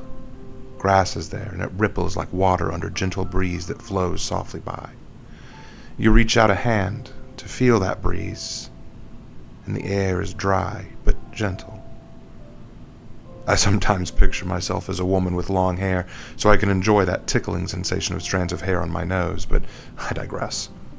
You look along, and you see hills, plateaus that rise into the sky, distant mountains that frame the horizon like jagged but reaching limbs to show you that this world you are in has a precipice. And beyond even that, looking into the gorgeous sky, there is not one color like on Earth, where the color is always blue, gray, or black, but instead it is a sky of various shades of blue, purple, orange, dark indigo, as the sky is filled with wisps of cloud, vapor, mist, and streaks of stars. Planets large enough to see in detail hang suspended as great giants overhead that you would be tempted to reach out to and touch. You may choose to walk along this path and feel the grass on your toes. Yes, please do take off your shoes in my home, won't you? It's only polite not to track your dirt in. Forgive my joke, and we shall proceed. The air is cool, despite the warmth of the sun behind you. Oh, don't look back. Keep walking forward. Take my hand if it helps. I will stand beside you, and you may picture me how you wish, a man, a woman, a child, a friend, a family member, whoever you wish. But I will guide you forward. Take a few steps and note the flowers that grow amongst the grass. They aren't everywhere, but they rise up slightly from the green. Every color can be found among them, except for green, of course. I like to think of these flowers as individuals, select people who made a difference. Out of all the people of all the world throughout history, these flowers are the people who made such a difference as to change the very landscape of history and time. Look onward. Look to the hills from before. Note the stone structure, the jagged nature of the cracks and erosion that constitute their shape, their age and austere position, for even mountains must bend to time.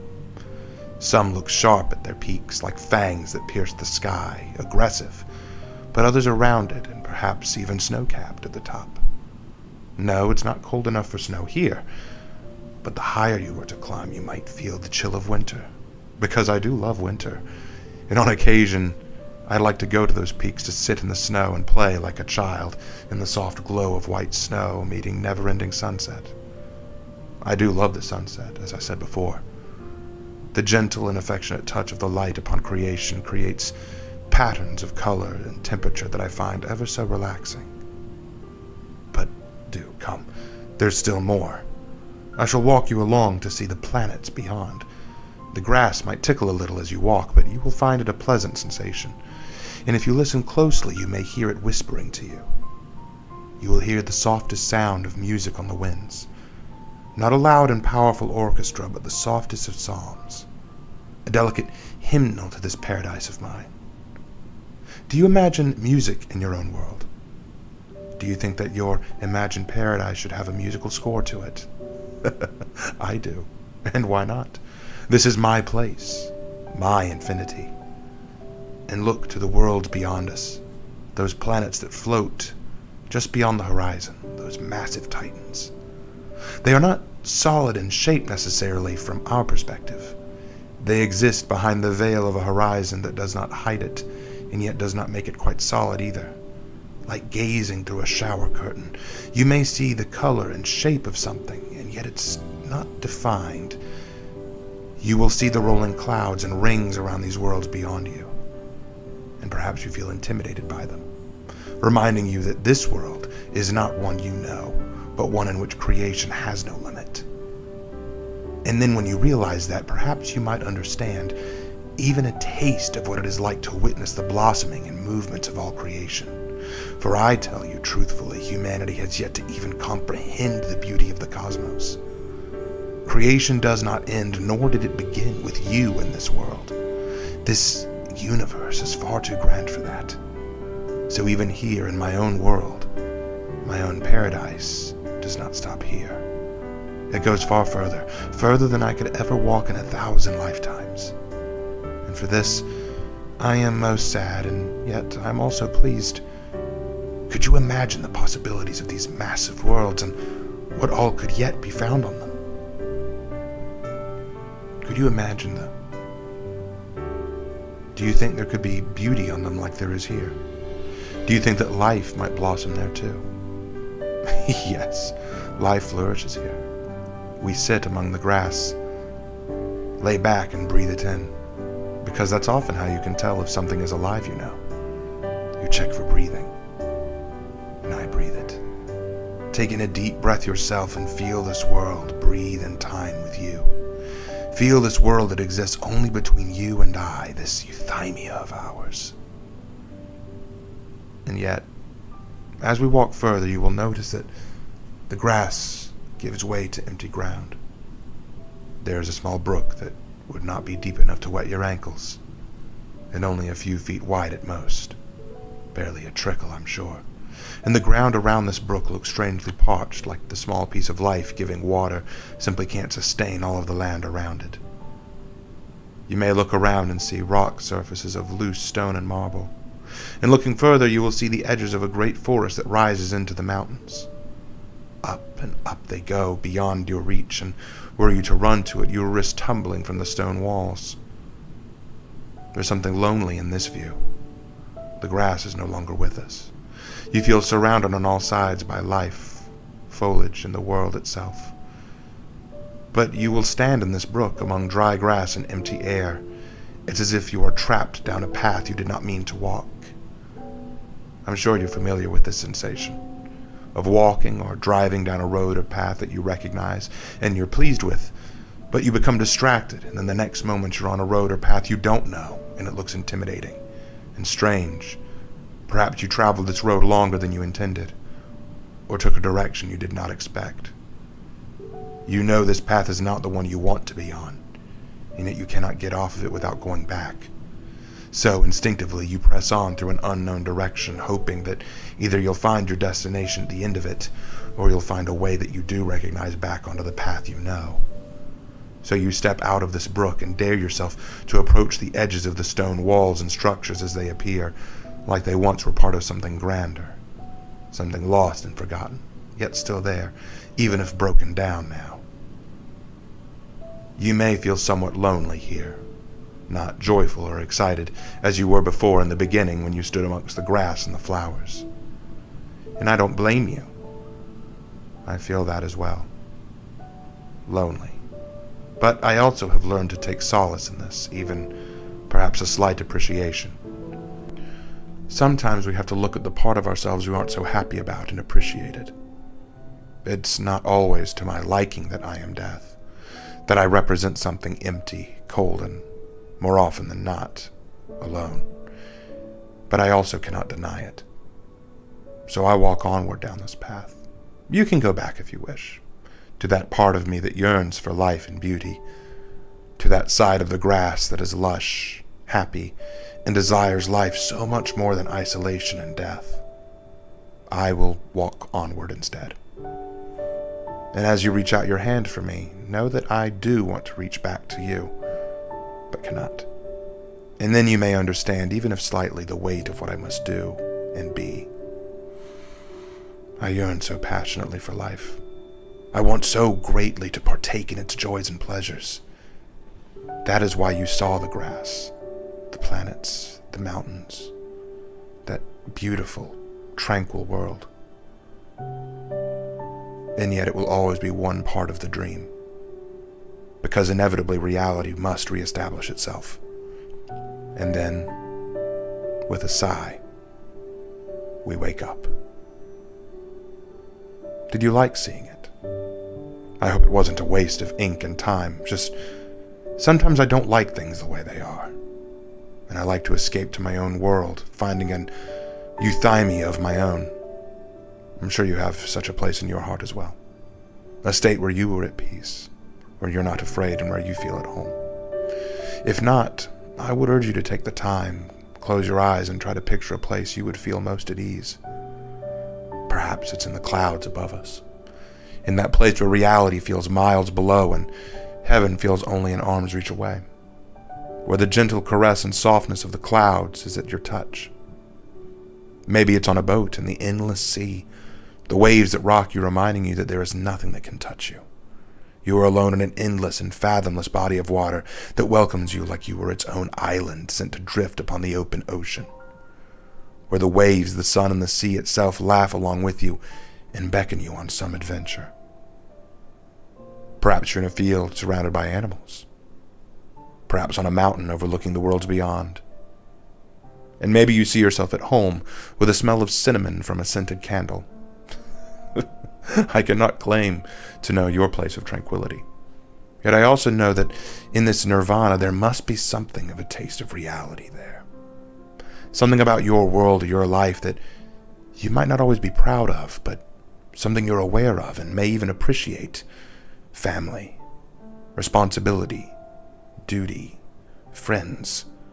Where do you find them in your peace? Are they your peace? Tell me of your... I find myself forgetting quite often that I'm writing in a diary. Forgive me, I lost myself for a moment and I presumed too much.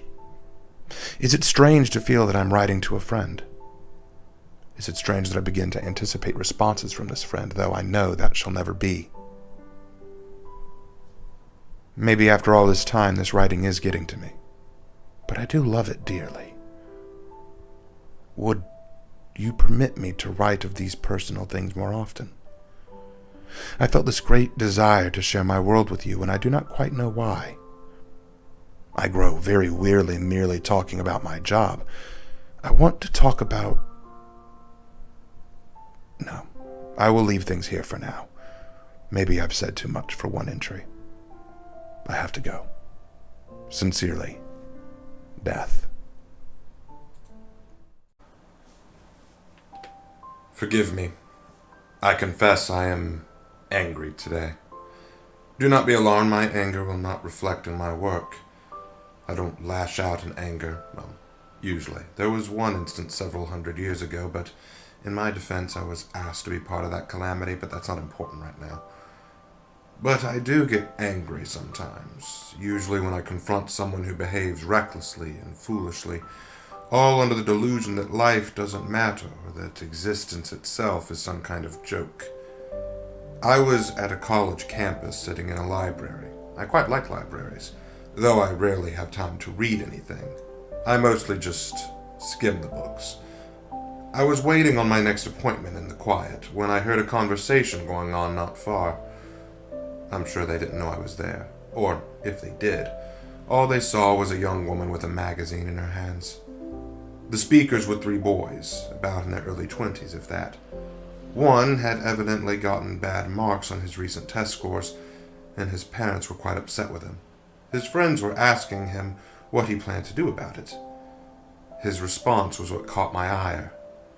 He said, word for word, "Nothing. It's not a big deal, you know. I don't care. None of it matters. Those classes are pointless, and the only reason I'm here is because my parents want me to be. But I'm done with that shit, and I'm dropping out as soon as I can." Again, word for word. And when his friend, just as shocked as I was, asked if he planned to enter the workforce or join the military, his response was even more dumbfounding. Again, I will repeat word for word, "I don't know. It doesn't matter. I'll go with whatever." I had to leave before the conversation had finished, and frankly, I was outraged. And as I walked past, one of the boys, I think the one who had been so apathetic about his own life, whistled under his breath and made a comment about my physical appearance. I didn't even look back at him. I'm sure I'll meet him soon enough anyway. People with his kind of mental fortitude and philosophy always meet me sooner rather than later. I suppose it was fate that we met in that library. By declaring his apathy, he saw a glimpse of me in his future. And fittingly, he had no idea what he was seeing. Above all things that I find detestable, I find apathy the most distasteful sentiment. Don't misunderstand. There are things that I don't care about, things that I just have no patience for, such as politics or economics. But nihilistic thinking is a cancerous outlook that I find utterly absurd. For those who are unfamiliar with this philosophy, nihilism is this recent idea fabricated by fools who think themselves wise. They look at the world around them and declare that the real truth of the universe is that there is no higher calling, there is no morality, and there is no reason for anything. Nothing matters. Morality is subjective and ever-shifting, and, in the end, there is no meaning behind anything that happens. Those who preach this dogma and put it into practice are the highest form of hypocritical narcissist, who act according to their own pleasures and desires while, at the same time, spouting that none of it matters. They will preach with their lips that they don't believe in gods, but then worship at the altar of their own vanity. They treat life as if it were some empty husk, where the rule of law, the pleasures of existence, and the fruits of labor are all folly and useless. And in doing so, they insult me in the process. You have desires, and by definition, you place value upon them. If you want something, then you have given it meaning, even if only for you. If this thing that you want is also wanted by others, then there is a shared value, and through a shared understanding of value, you create a culture. Societies and cultures have always been forged by individuals who share ideas, values, and wants. To look at the world and say that none of it matters is not the revelation of the newly found intellectuals of this age, but rather the pathetic moaning of a depressed egotist who thinks, because life is cruel to me, I'd rather pretend it all doesn't matter. How sad is your existence and outlook when your only recourse to life's upsets and struggles is to hand-wave it all aside and say, who cares? It doesn't matter. None of it matters. I find it truly hilarious because that boy in the library, looking at his failings and declared none of it matters to him and his future being irrelevant. But that same dispassionate and apathetic outlook didn't extend to his sexual desires as well. The hypocrisy is disgustingly apparent. The pathetic irony of this outlook is that people who espouse this ideology often feel themselves intellectually superior just for believing it. They look down on people who still hold to traditional morality and goals as if they were sheep, stupid and blind to the truth that only those true disciples of narcissism can achieve. The line usually goes something like, nothing matters, there is no God, no higher morality, and no meaning to anything. If you were a bit smarter, you'd realize that. But in doing this, they don't even realize that their own arrogance disproves their very ideologues. If nothing matters and there's no value in anything, then how are you any better than anyone else? Does your intelligence provide more value to yourself? Well, how can that be? If nothing has value, how is it possible for you to have more value? If humanity is a disease, then surely the most intelligent tumor in the room is still nothing but a tumor. The people who preach their nihilistic religion are not atheists or intellectuals. They're foolish zealots who preach the good word of self-love and self-congratulation. Praise be to we who have ascended above the common man by finally understanding that we should be allowed to get away with whatever we want, drop out of our schools, go on unemployment, and become degenerates. Oh, and anyone who tells us otherwise are the sinful heretics whose greatest sin is daring to still care about things beyond themselves.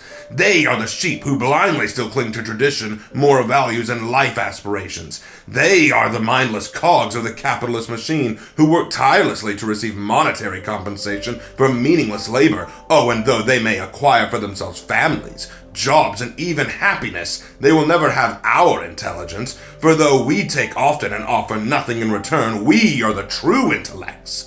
And as our ideology leads us into social, personal, and financial ruin, at least we can die knowing that we stuck to our guns, cancerous to the bitter end. In the end, the only positive thing that can ever be said for or about you will be that you lived the way you wanted, even though you profess there was no value in it. Your ideology is the source of self-damnation, for I have met the men and women who actually believed it. Oh yes, these nihilistic intellectuals who preach from the pulpit of social media screens don't actually believe their evil ideals. No, the ones who truly believe this evil are the ones who not only walk to me with open arms, but are content and even pleased to drag others along with them. I am, unfortunately, referring to those individuals who see so little use in existence and living that they are willing to kill others and themselves. The times I've had to go to a school massacre, quite often the perpetrators are men who follow true nihilism to its oh-so-terrible conclusion. For when we come to the understanding that life doesn't matter and morality is objective, then suddenly your mind and soul can give way to very evil and dangerous ideas, and these ideas will be acted out by a body that has no conviction to continue functioning. You will see human life as a waste and as a corrupt and vile stain, one that only one such as yourself who's aware of this truth can do anything about, and therefore you eradicate it, indiscriminately. You take weapons, be they guns, swords, knives, or shovels. You slay others, for what relevance do they have? After all, they don't matter to you. Nothing matters to you.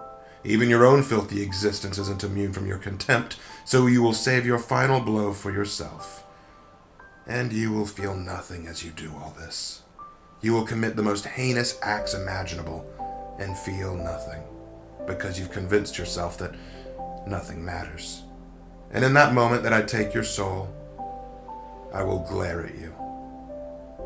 As our eyes meet, as you gaze into death, knowing that your life is finally gone, then, and only then, will you suddenly understand the value of life. And as I carry you away, the sound you'll hear is weeping and gnashing of teeth. The funny thing is, were I to tell all this to a person who believed themselves a nihilist, they might respond with, well, that person isn't a true nihilist. What they did is evil, and I would never do that myself. And to that I would gladly ask, how can they be evil? I thought there was no higher morality. Morality is subjective, or so you said. As I've said before, the hypocrisy is disgusting. I see the modern, edgy, nihilistic college brat like that boy, is nothing more than a whining child who looks at a challenging world with expectations and standards, and rather than rising to meet them, which would take some degree of personal responsibility, they just take the easy way out and decide it's just not worth trying. I suppose I wouldn't have a problem with that cowardice if they didn't act so distastefully pompous about it. Philosophers of the past used to debate the origins and extent of moral thinking. Today, philosophers of the present debate if morality even exists. I shudder to think what philosophers of the future will debate about. I apologize for losing my temper during this. It's a rare occurrence for me to do that. I promise I won't make a habit out of it. Until my next entry, sincerely, Death. Christmas. Christmas and I have a strained history. It's the most wonderful time of the year. Happiness abounds, love is in the air, gifts are exchanged, and neighbors from all walks of life come together to commemorate and celebrate the joys of salvation, brotherhood, and peace. There's a power in Christmas, a great and mighty power that goes beyond what mortal convention can understand. That's the way it was, but I fear that has changed over the course of the centuries. Now, though the time of year feels the same, the feeling seems hollow. So little of it feels genuine or real. The commercialization of Christmas bothers me more than the materialization. Mankind has always enjoyed material gain and worth. That was the same even before the first Christmas. So that was not something I had concerned about or really cared about. But the artificiality of it all, the magic of Christmas, I feel, has not diminished. People just don't remember it like they did once upon a time. But I still see it. In the average person. The simple life. Now, to be fair, it's not like my Christmases are necessarily happy per se. I work on Christmas as well, and many times when I work on Christmas, the people I visit are quite upset. I still go where the darkness dwells, and I have this talent for ruining the holiday for people, and that's something I greatly regret. But there are times, though very few, that I can say I came across a Christmas miracle. But the most important one of all, I was blessed to be in attendance. I don't remember where I was exactly when I got the call, when the Lord called out to me. I remember that it was a still and somber night. The air was cool, only a few clouds pocked the sky, and stars ignited the heavens with blessed, glowing twinkles that set the mind to wander. For you who live in cities, you will never understand the true magnitude of such starry skies. The way the very atmosphere lights up with the cosmos. Like the whole of creation had this world wrapped around its hand in a gentle embrace. But I digress. All of the angels of the Lord were being called to a town in Bethlehem. It was a town almost out of the way, a town I'd visited only on a handful of occasions recently, but as I arrived, it was as though I'd walked through heaven's gates. Every angel, every one of the heavenly host was in attendance, wings outstretched and bodies radiating a holy light that no human could behold. I swiftly took up my own angelic form to join in the group, and a few angels noticed my coming and gave me a bit of room, some casting sidelong and irritated glances at me. Not all of the angels counted me among their hosts, because I was different. My task was one of a far darker and sad purpose. I was born the day humanity fell. I am not like the others, and thus I will always stand apart. But I had been invited to see this event as they all had. They could not deny me this. I brushed past a few and beheld the sight that would set the world alight with change. A cave. Nothing more than a lonely little cave in a hill used for housing farm animals and livestock. Sitting in it, breathing heavily and in tears, a woman lay in the straw. By her side was a man beaming from ear to ear, and before them was a trough, a manger of all things, and in it, a baby. and you can imagine how ridiculous this must have looked. A stable, a simple farmhouse with a mother and father and a baby sitting in the manger. It would have looked ridiculous until I realized this was not just a baby.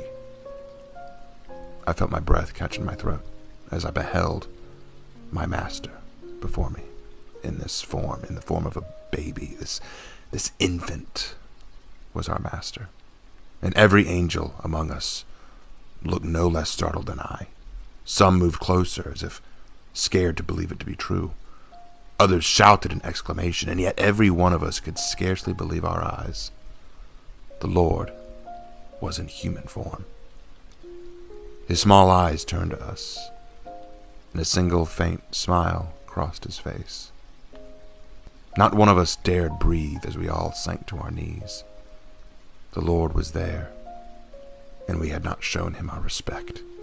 We bowed low to the sun and worshipped as one.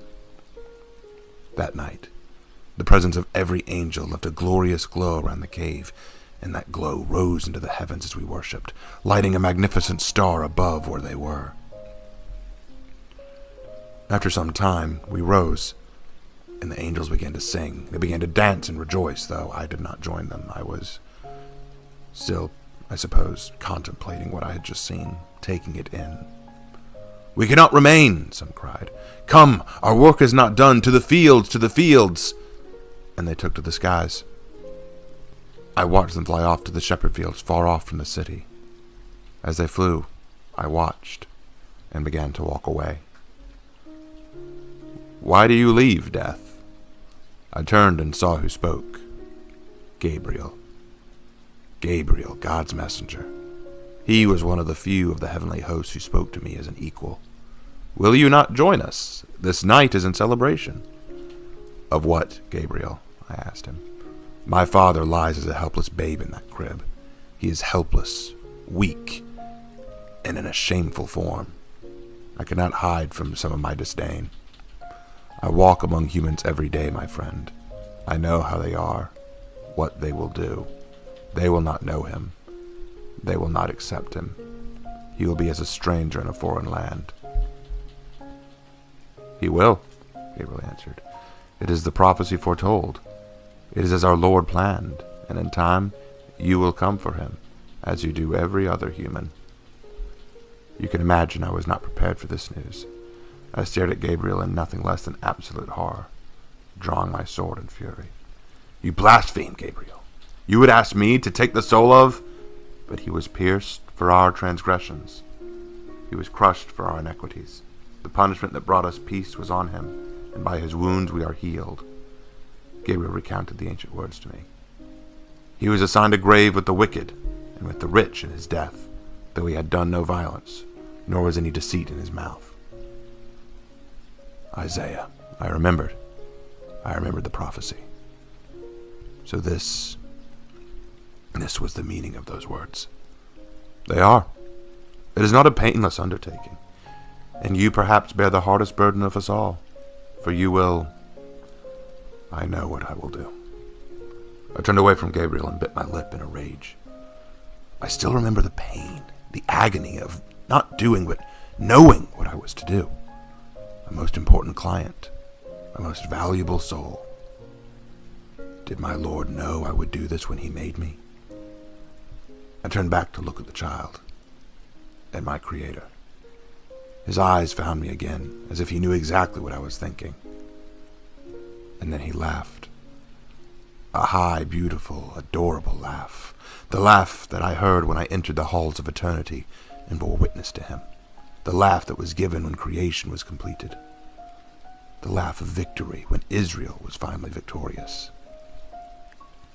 I smiled despite myself. "Forgive my foolish heart," I pleaded, bowing once more. "Come, brother, we ought to inform the shepherds of the field. The men and their sheep must know of this night, and of our master's birth. None are to die this night, not when there is life to celebrate. Join us, Death. Join us in celebration." And I did. I was there when we sang before the shepherds in their fields. I was there as they made their way to Bethlehem to see what I had. and I was elated to learn that Gabriel was right. I had no other task that night. My Lord had given me a Christmas gift. Peace. Just simple peace. Peace for just one night. The greatest gift I'd ever been given. And the gift he promised with his coming. An end to my work. An end to suffering. Just peace. And what a glorious night it was. A holy night. I've spoken long enough. Too long, perhaps. And I'm in danger of being late for my next appointment.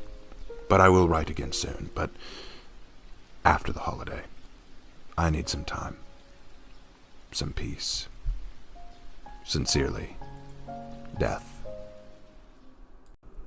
The weather is changing.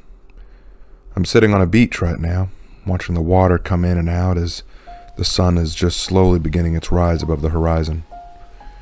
If you're walking down the sandy shores right now and see a woman with a pale white straw hat on and shade staring at a diary, then you'll see me there. Not many people are out right now, and other than the people who like early morning surfing or skinny dipping, I suppose, it's just me. As for myself, I'm taking a short break to write in this diary, and when I do this, I like to sit on the beach or on a bench somewhere quiet. I have loved moments like this. It's quiet. It's peaceful before the tourists come out. Besides, I've had a lot on my mind. It's getting very close to that time of year again. The anniversary of my greatest failure. Be assured, dear reader, I have never failed in my task except for once. When I'm given an appointment, when I'm ordered to take a soul, I do not fail. It doesn't matter how much struggling is involved or how much resistance is shown. I will succeed. There was only one time that I failed, and I failed miserably. It was my ultimate failure, and his success. I pondered if I wanted to share this event with you, as so many know this tale by now, but I doubt any of you have heard it from my perspective.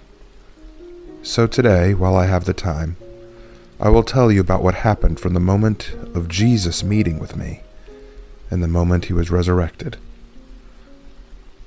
I have never questioned an order from the Lord, but when he told me that I was to do, well, you know. When he told me whose soul I'd be taking, I did, in fact, tremble. I couldn't believe what I was being asked to do. To take the soul of Jesus, the soul of one who could command me, the soul of the Son. I knew what must be done. I didn't ask why.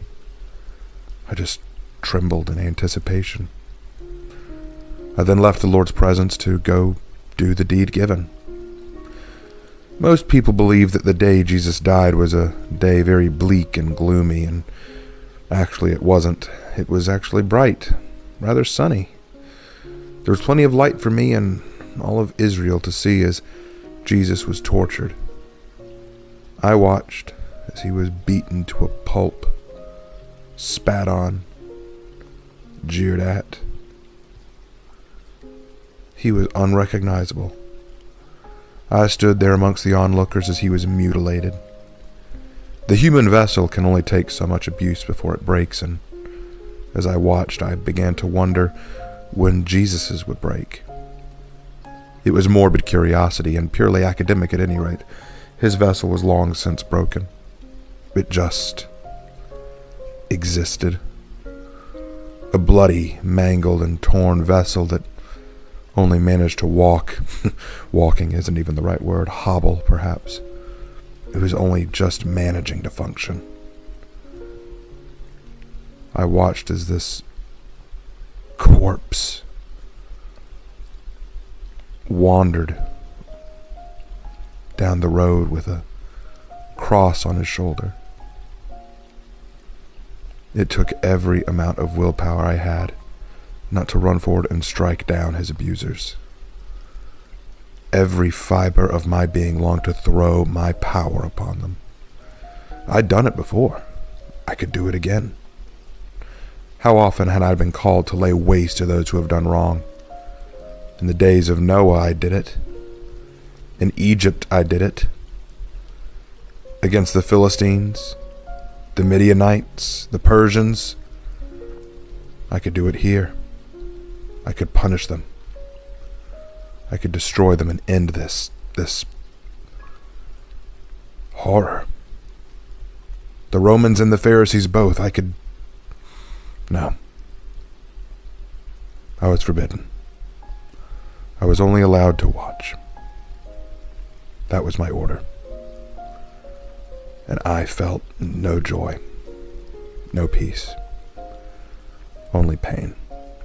But even my pain couldn't compare to what the son suffered. There was this movie that came out, I believe it was called The Passion, and it's supposedly a movie about the story of Jesus' brutal treatment leading up to his death. And now I've not seen this movie, but I imagine it would pale in comparison to what I witnessed, as I doubt any Hollywood film could ever truly capture what I saw. What I saw when he was being tortured hardly looked like a man anymore. I could barely call it human. I was called away temporarily to go and deal with the traitor Judas who had hung himself from a tree. I was only too happy to have that as a distraction. Oh, and I suppose since we're on the subject of Judas Iscariot, let me tell you this. I don't hate anyone I come for. No one's soul is contemptible to me. I do not find anyone truly lesser. All souls are equal to me, only lesser in the eyes of God. Although I will admit, I did find him quite pathetic. A man so easily twisted by the devil and so easily allowing his own greed to take hold of him is quite a sad and tortured being in and of itself. He then had the gall to take his own life, and as I've said, I have a very low opinion of suicide, but then it's hard to really imagine living with the thought of betraying the Son of God. I'm not sure if I should have pitied him or be glad for what he did, but I digress. Back to the topic at hand. You should know, dear reader, I've seen every crucifixion ever done, and let me be clear, there is no more embarrassing, painful, or agonizing way to die. Nailing your body to a plank of wood and suspending it up while you slowly suffocate to death. People can hang from them for hours on end before dying. Some die before they even got on the cross. And when Jesus was placed on that cross and his hands and feet nailed in place, I wished it would have ended. Prayed that it would end. I silently begged that God would just let me take his soul and end his life. Just make it stop. Make it end. But I could only stand by his side and watch. And he could see me through his swollen, blood-stained eyes, and he saw I was there for him. He didn't smile at me. He didn't show anger either, but he didn't smile. He just gave an accepting nod. He just looked at me like he knew why I was there. He was destined to meet me, and he was just waiting like I was waiting. All of us were waiting. Everyone saw me there, staring up at him. When he was finally suspended on that cross with the two thieves beside him, I wept. I couldn't look at him. I kept turning away. And I wasn't the only one there.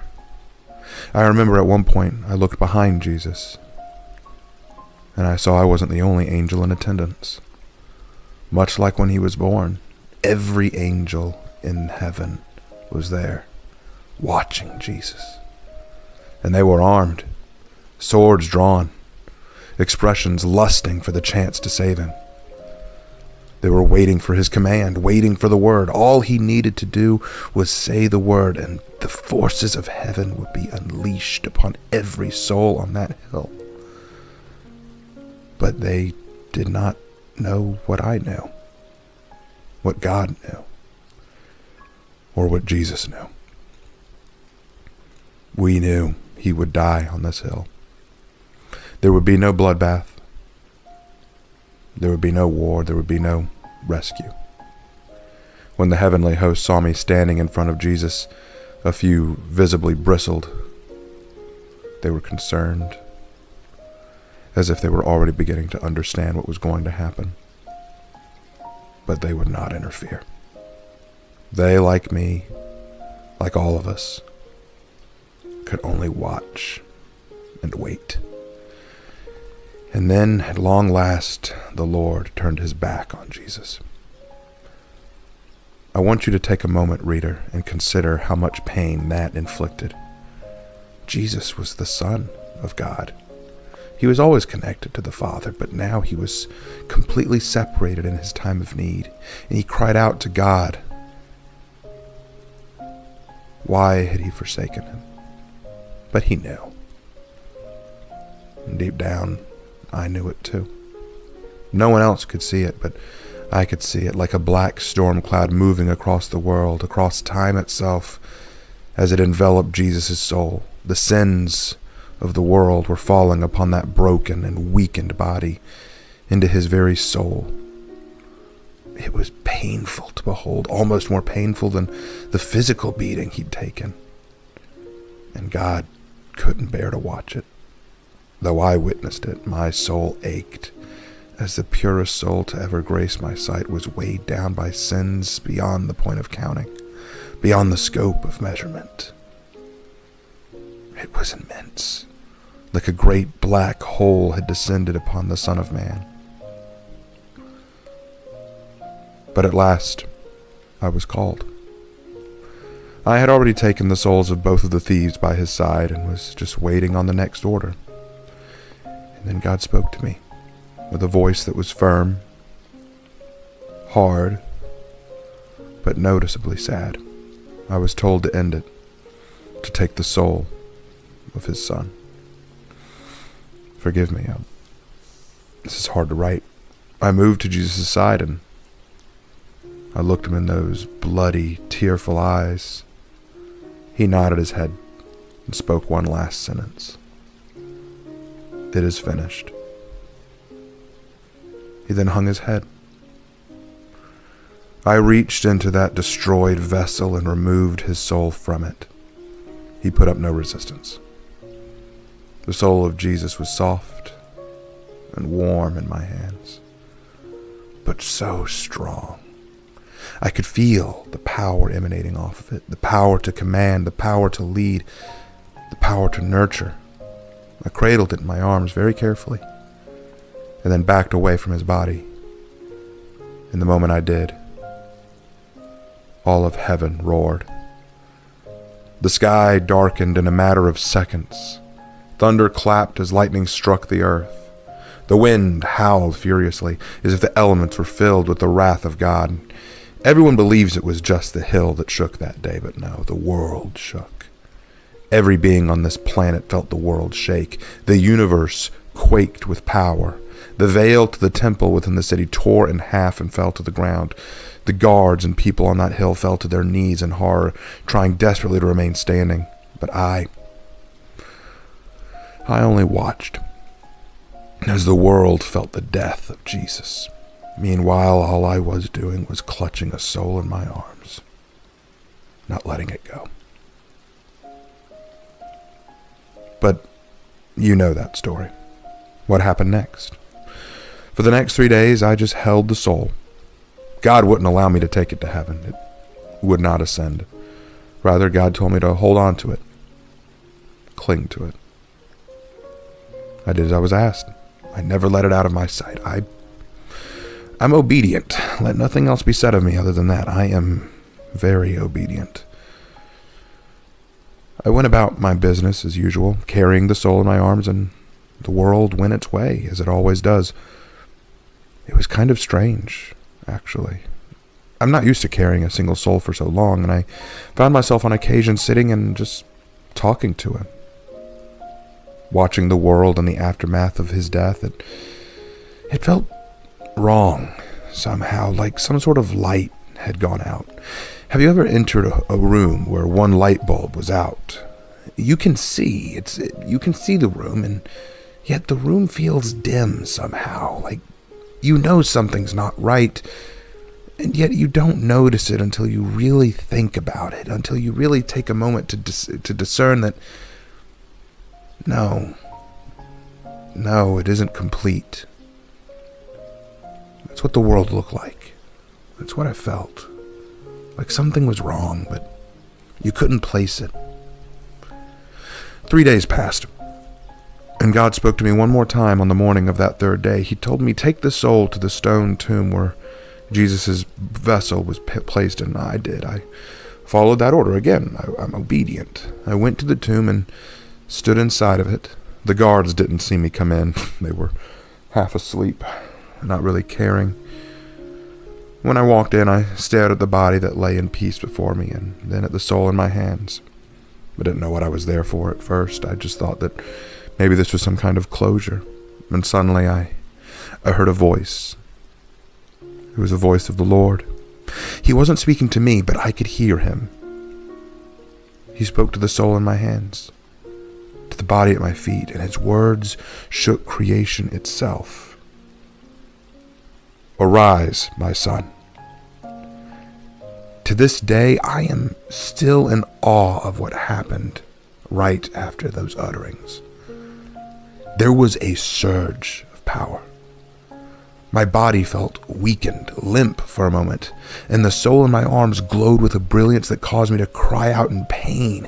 It was like my arms that held it were burning at the touch. My hands were on fire.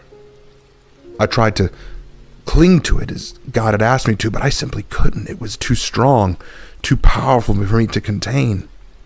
I rallied all of my remaining power to contain the soul, to stop it somehow, but I let it go. And the moment I let it go, the world shook. The ground rumbled. I could hear cries of anger and fury from below in the pits of hell itself, as demons screamed in rage and fear. And I, too, averted my eyes from the glory of the being before me, and I sank to my knees. I covered my eyes with my wings and dared to look up. It was him. It was Jesus. But no longer was he beaten and broken. In fact, he hardly looked mortal. He radiated with a presence that caused me to shake in my robes. I couldn't even bear to stay in his presence. I fled as fast as I could. I was ashamed. I was humiliated. This had never happened before. I was defeated. I lost. God had ordered me to hold on to his soul, cling to it, and I couldn't do it. I turned and watched as one of the Lord's angels came and moved the stone aside, knocking the guards to the ground with just a glare. I think it was Gabriel. I'm pretty sure it was Gabriel. I can't be sure now. I was running too fast to look and notice, really. I was in disgrace. I sat behind a large boulder and I wept for a while. My hands were scorched, but that wasn't why I was crying. I was crying because I had failed. I hadn't done what I was told. And then I heard a voice. "Why do you weep?" the Lord asked me. I told him why, of course. I'd failed. I couldn't do as I was told and hold on to that soul. And I couldn't hold on to Jesus. And at this, I heard a laugh, a warm chuckle that filled my aching heart. "I know," he said, "you were defeated, but it was meant to be this way. And now that my son has bested the grave, now so can my children." I bowed, and I didn't fully understand. I wouldn't understand until much later, when I saw Jesus ascend into heaven himself, and I began to understand then. I grasped a nugget of what had happened then. It was all meant to be. I was destined to fail that day, meant to be defeated by Jesus, so that all could know he is alive, that he reigns over everything, including myself. I don't feel embarrassed for that failure anymore. I'm actually glad of it. I'm glad I failed. It was the one time I needed to. And that is what Easter is about. What it was always about. What it will always be about. Enjoy the bunnies, the eggs, the chocolates, or the fancy suits. I quite like chocolate myself. But no, it's not about those things. Easter is about the day I failed and the day he succeeded. I ask, dear reader, that whenever you find this diary and when you choose to look through its pages, you'll remember me fondly and remember this truth that you must always keep in mind. I never fail. I am death. When I am sent to claim a soul, I do not hesitate. I'm always on time. And I am always final. But there was one moment where I failed, and that failure was the greatest success and hope you could ever hope to have. But I've spoken long enough. I still have things to do, and work goes on. Until I write again. Sincerely, Death.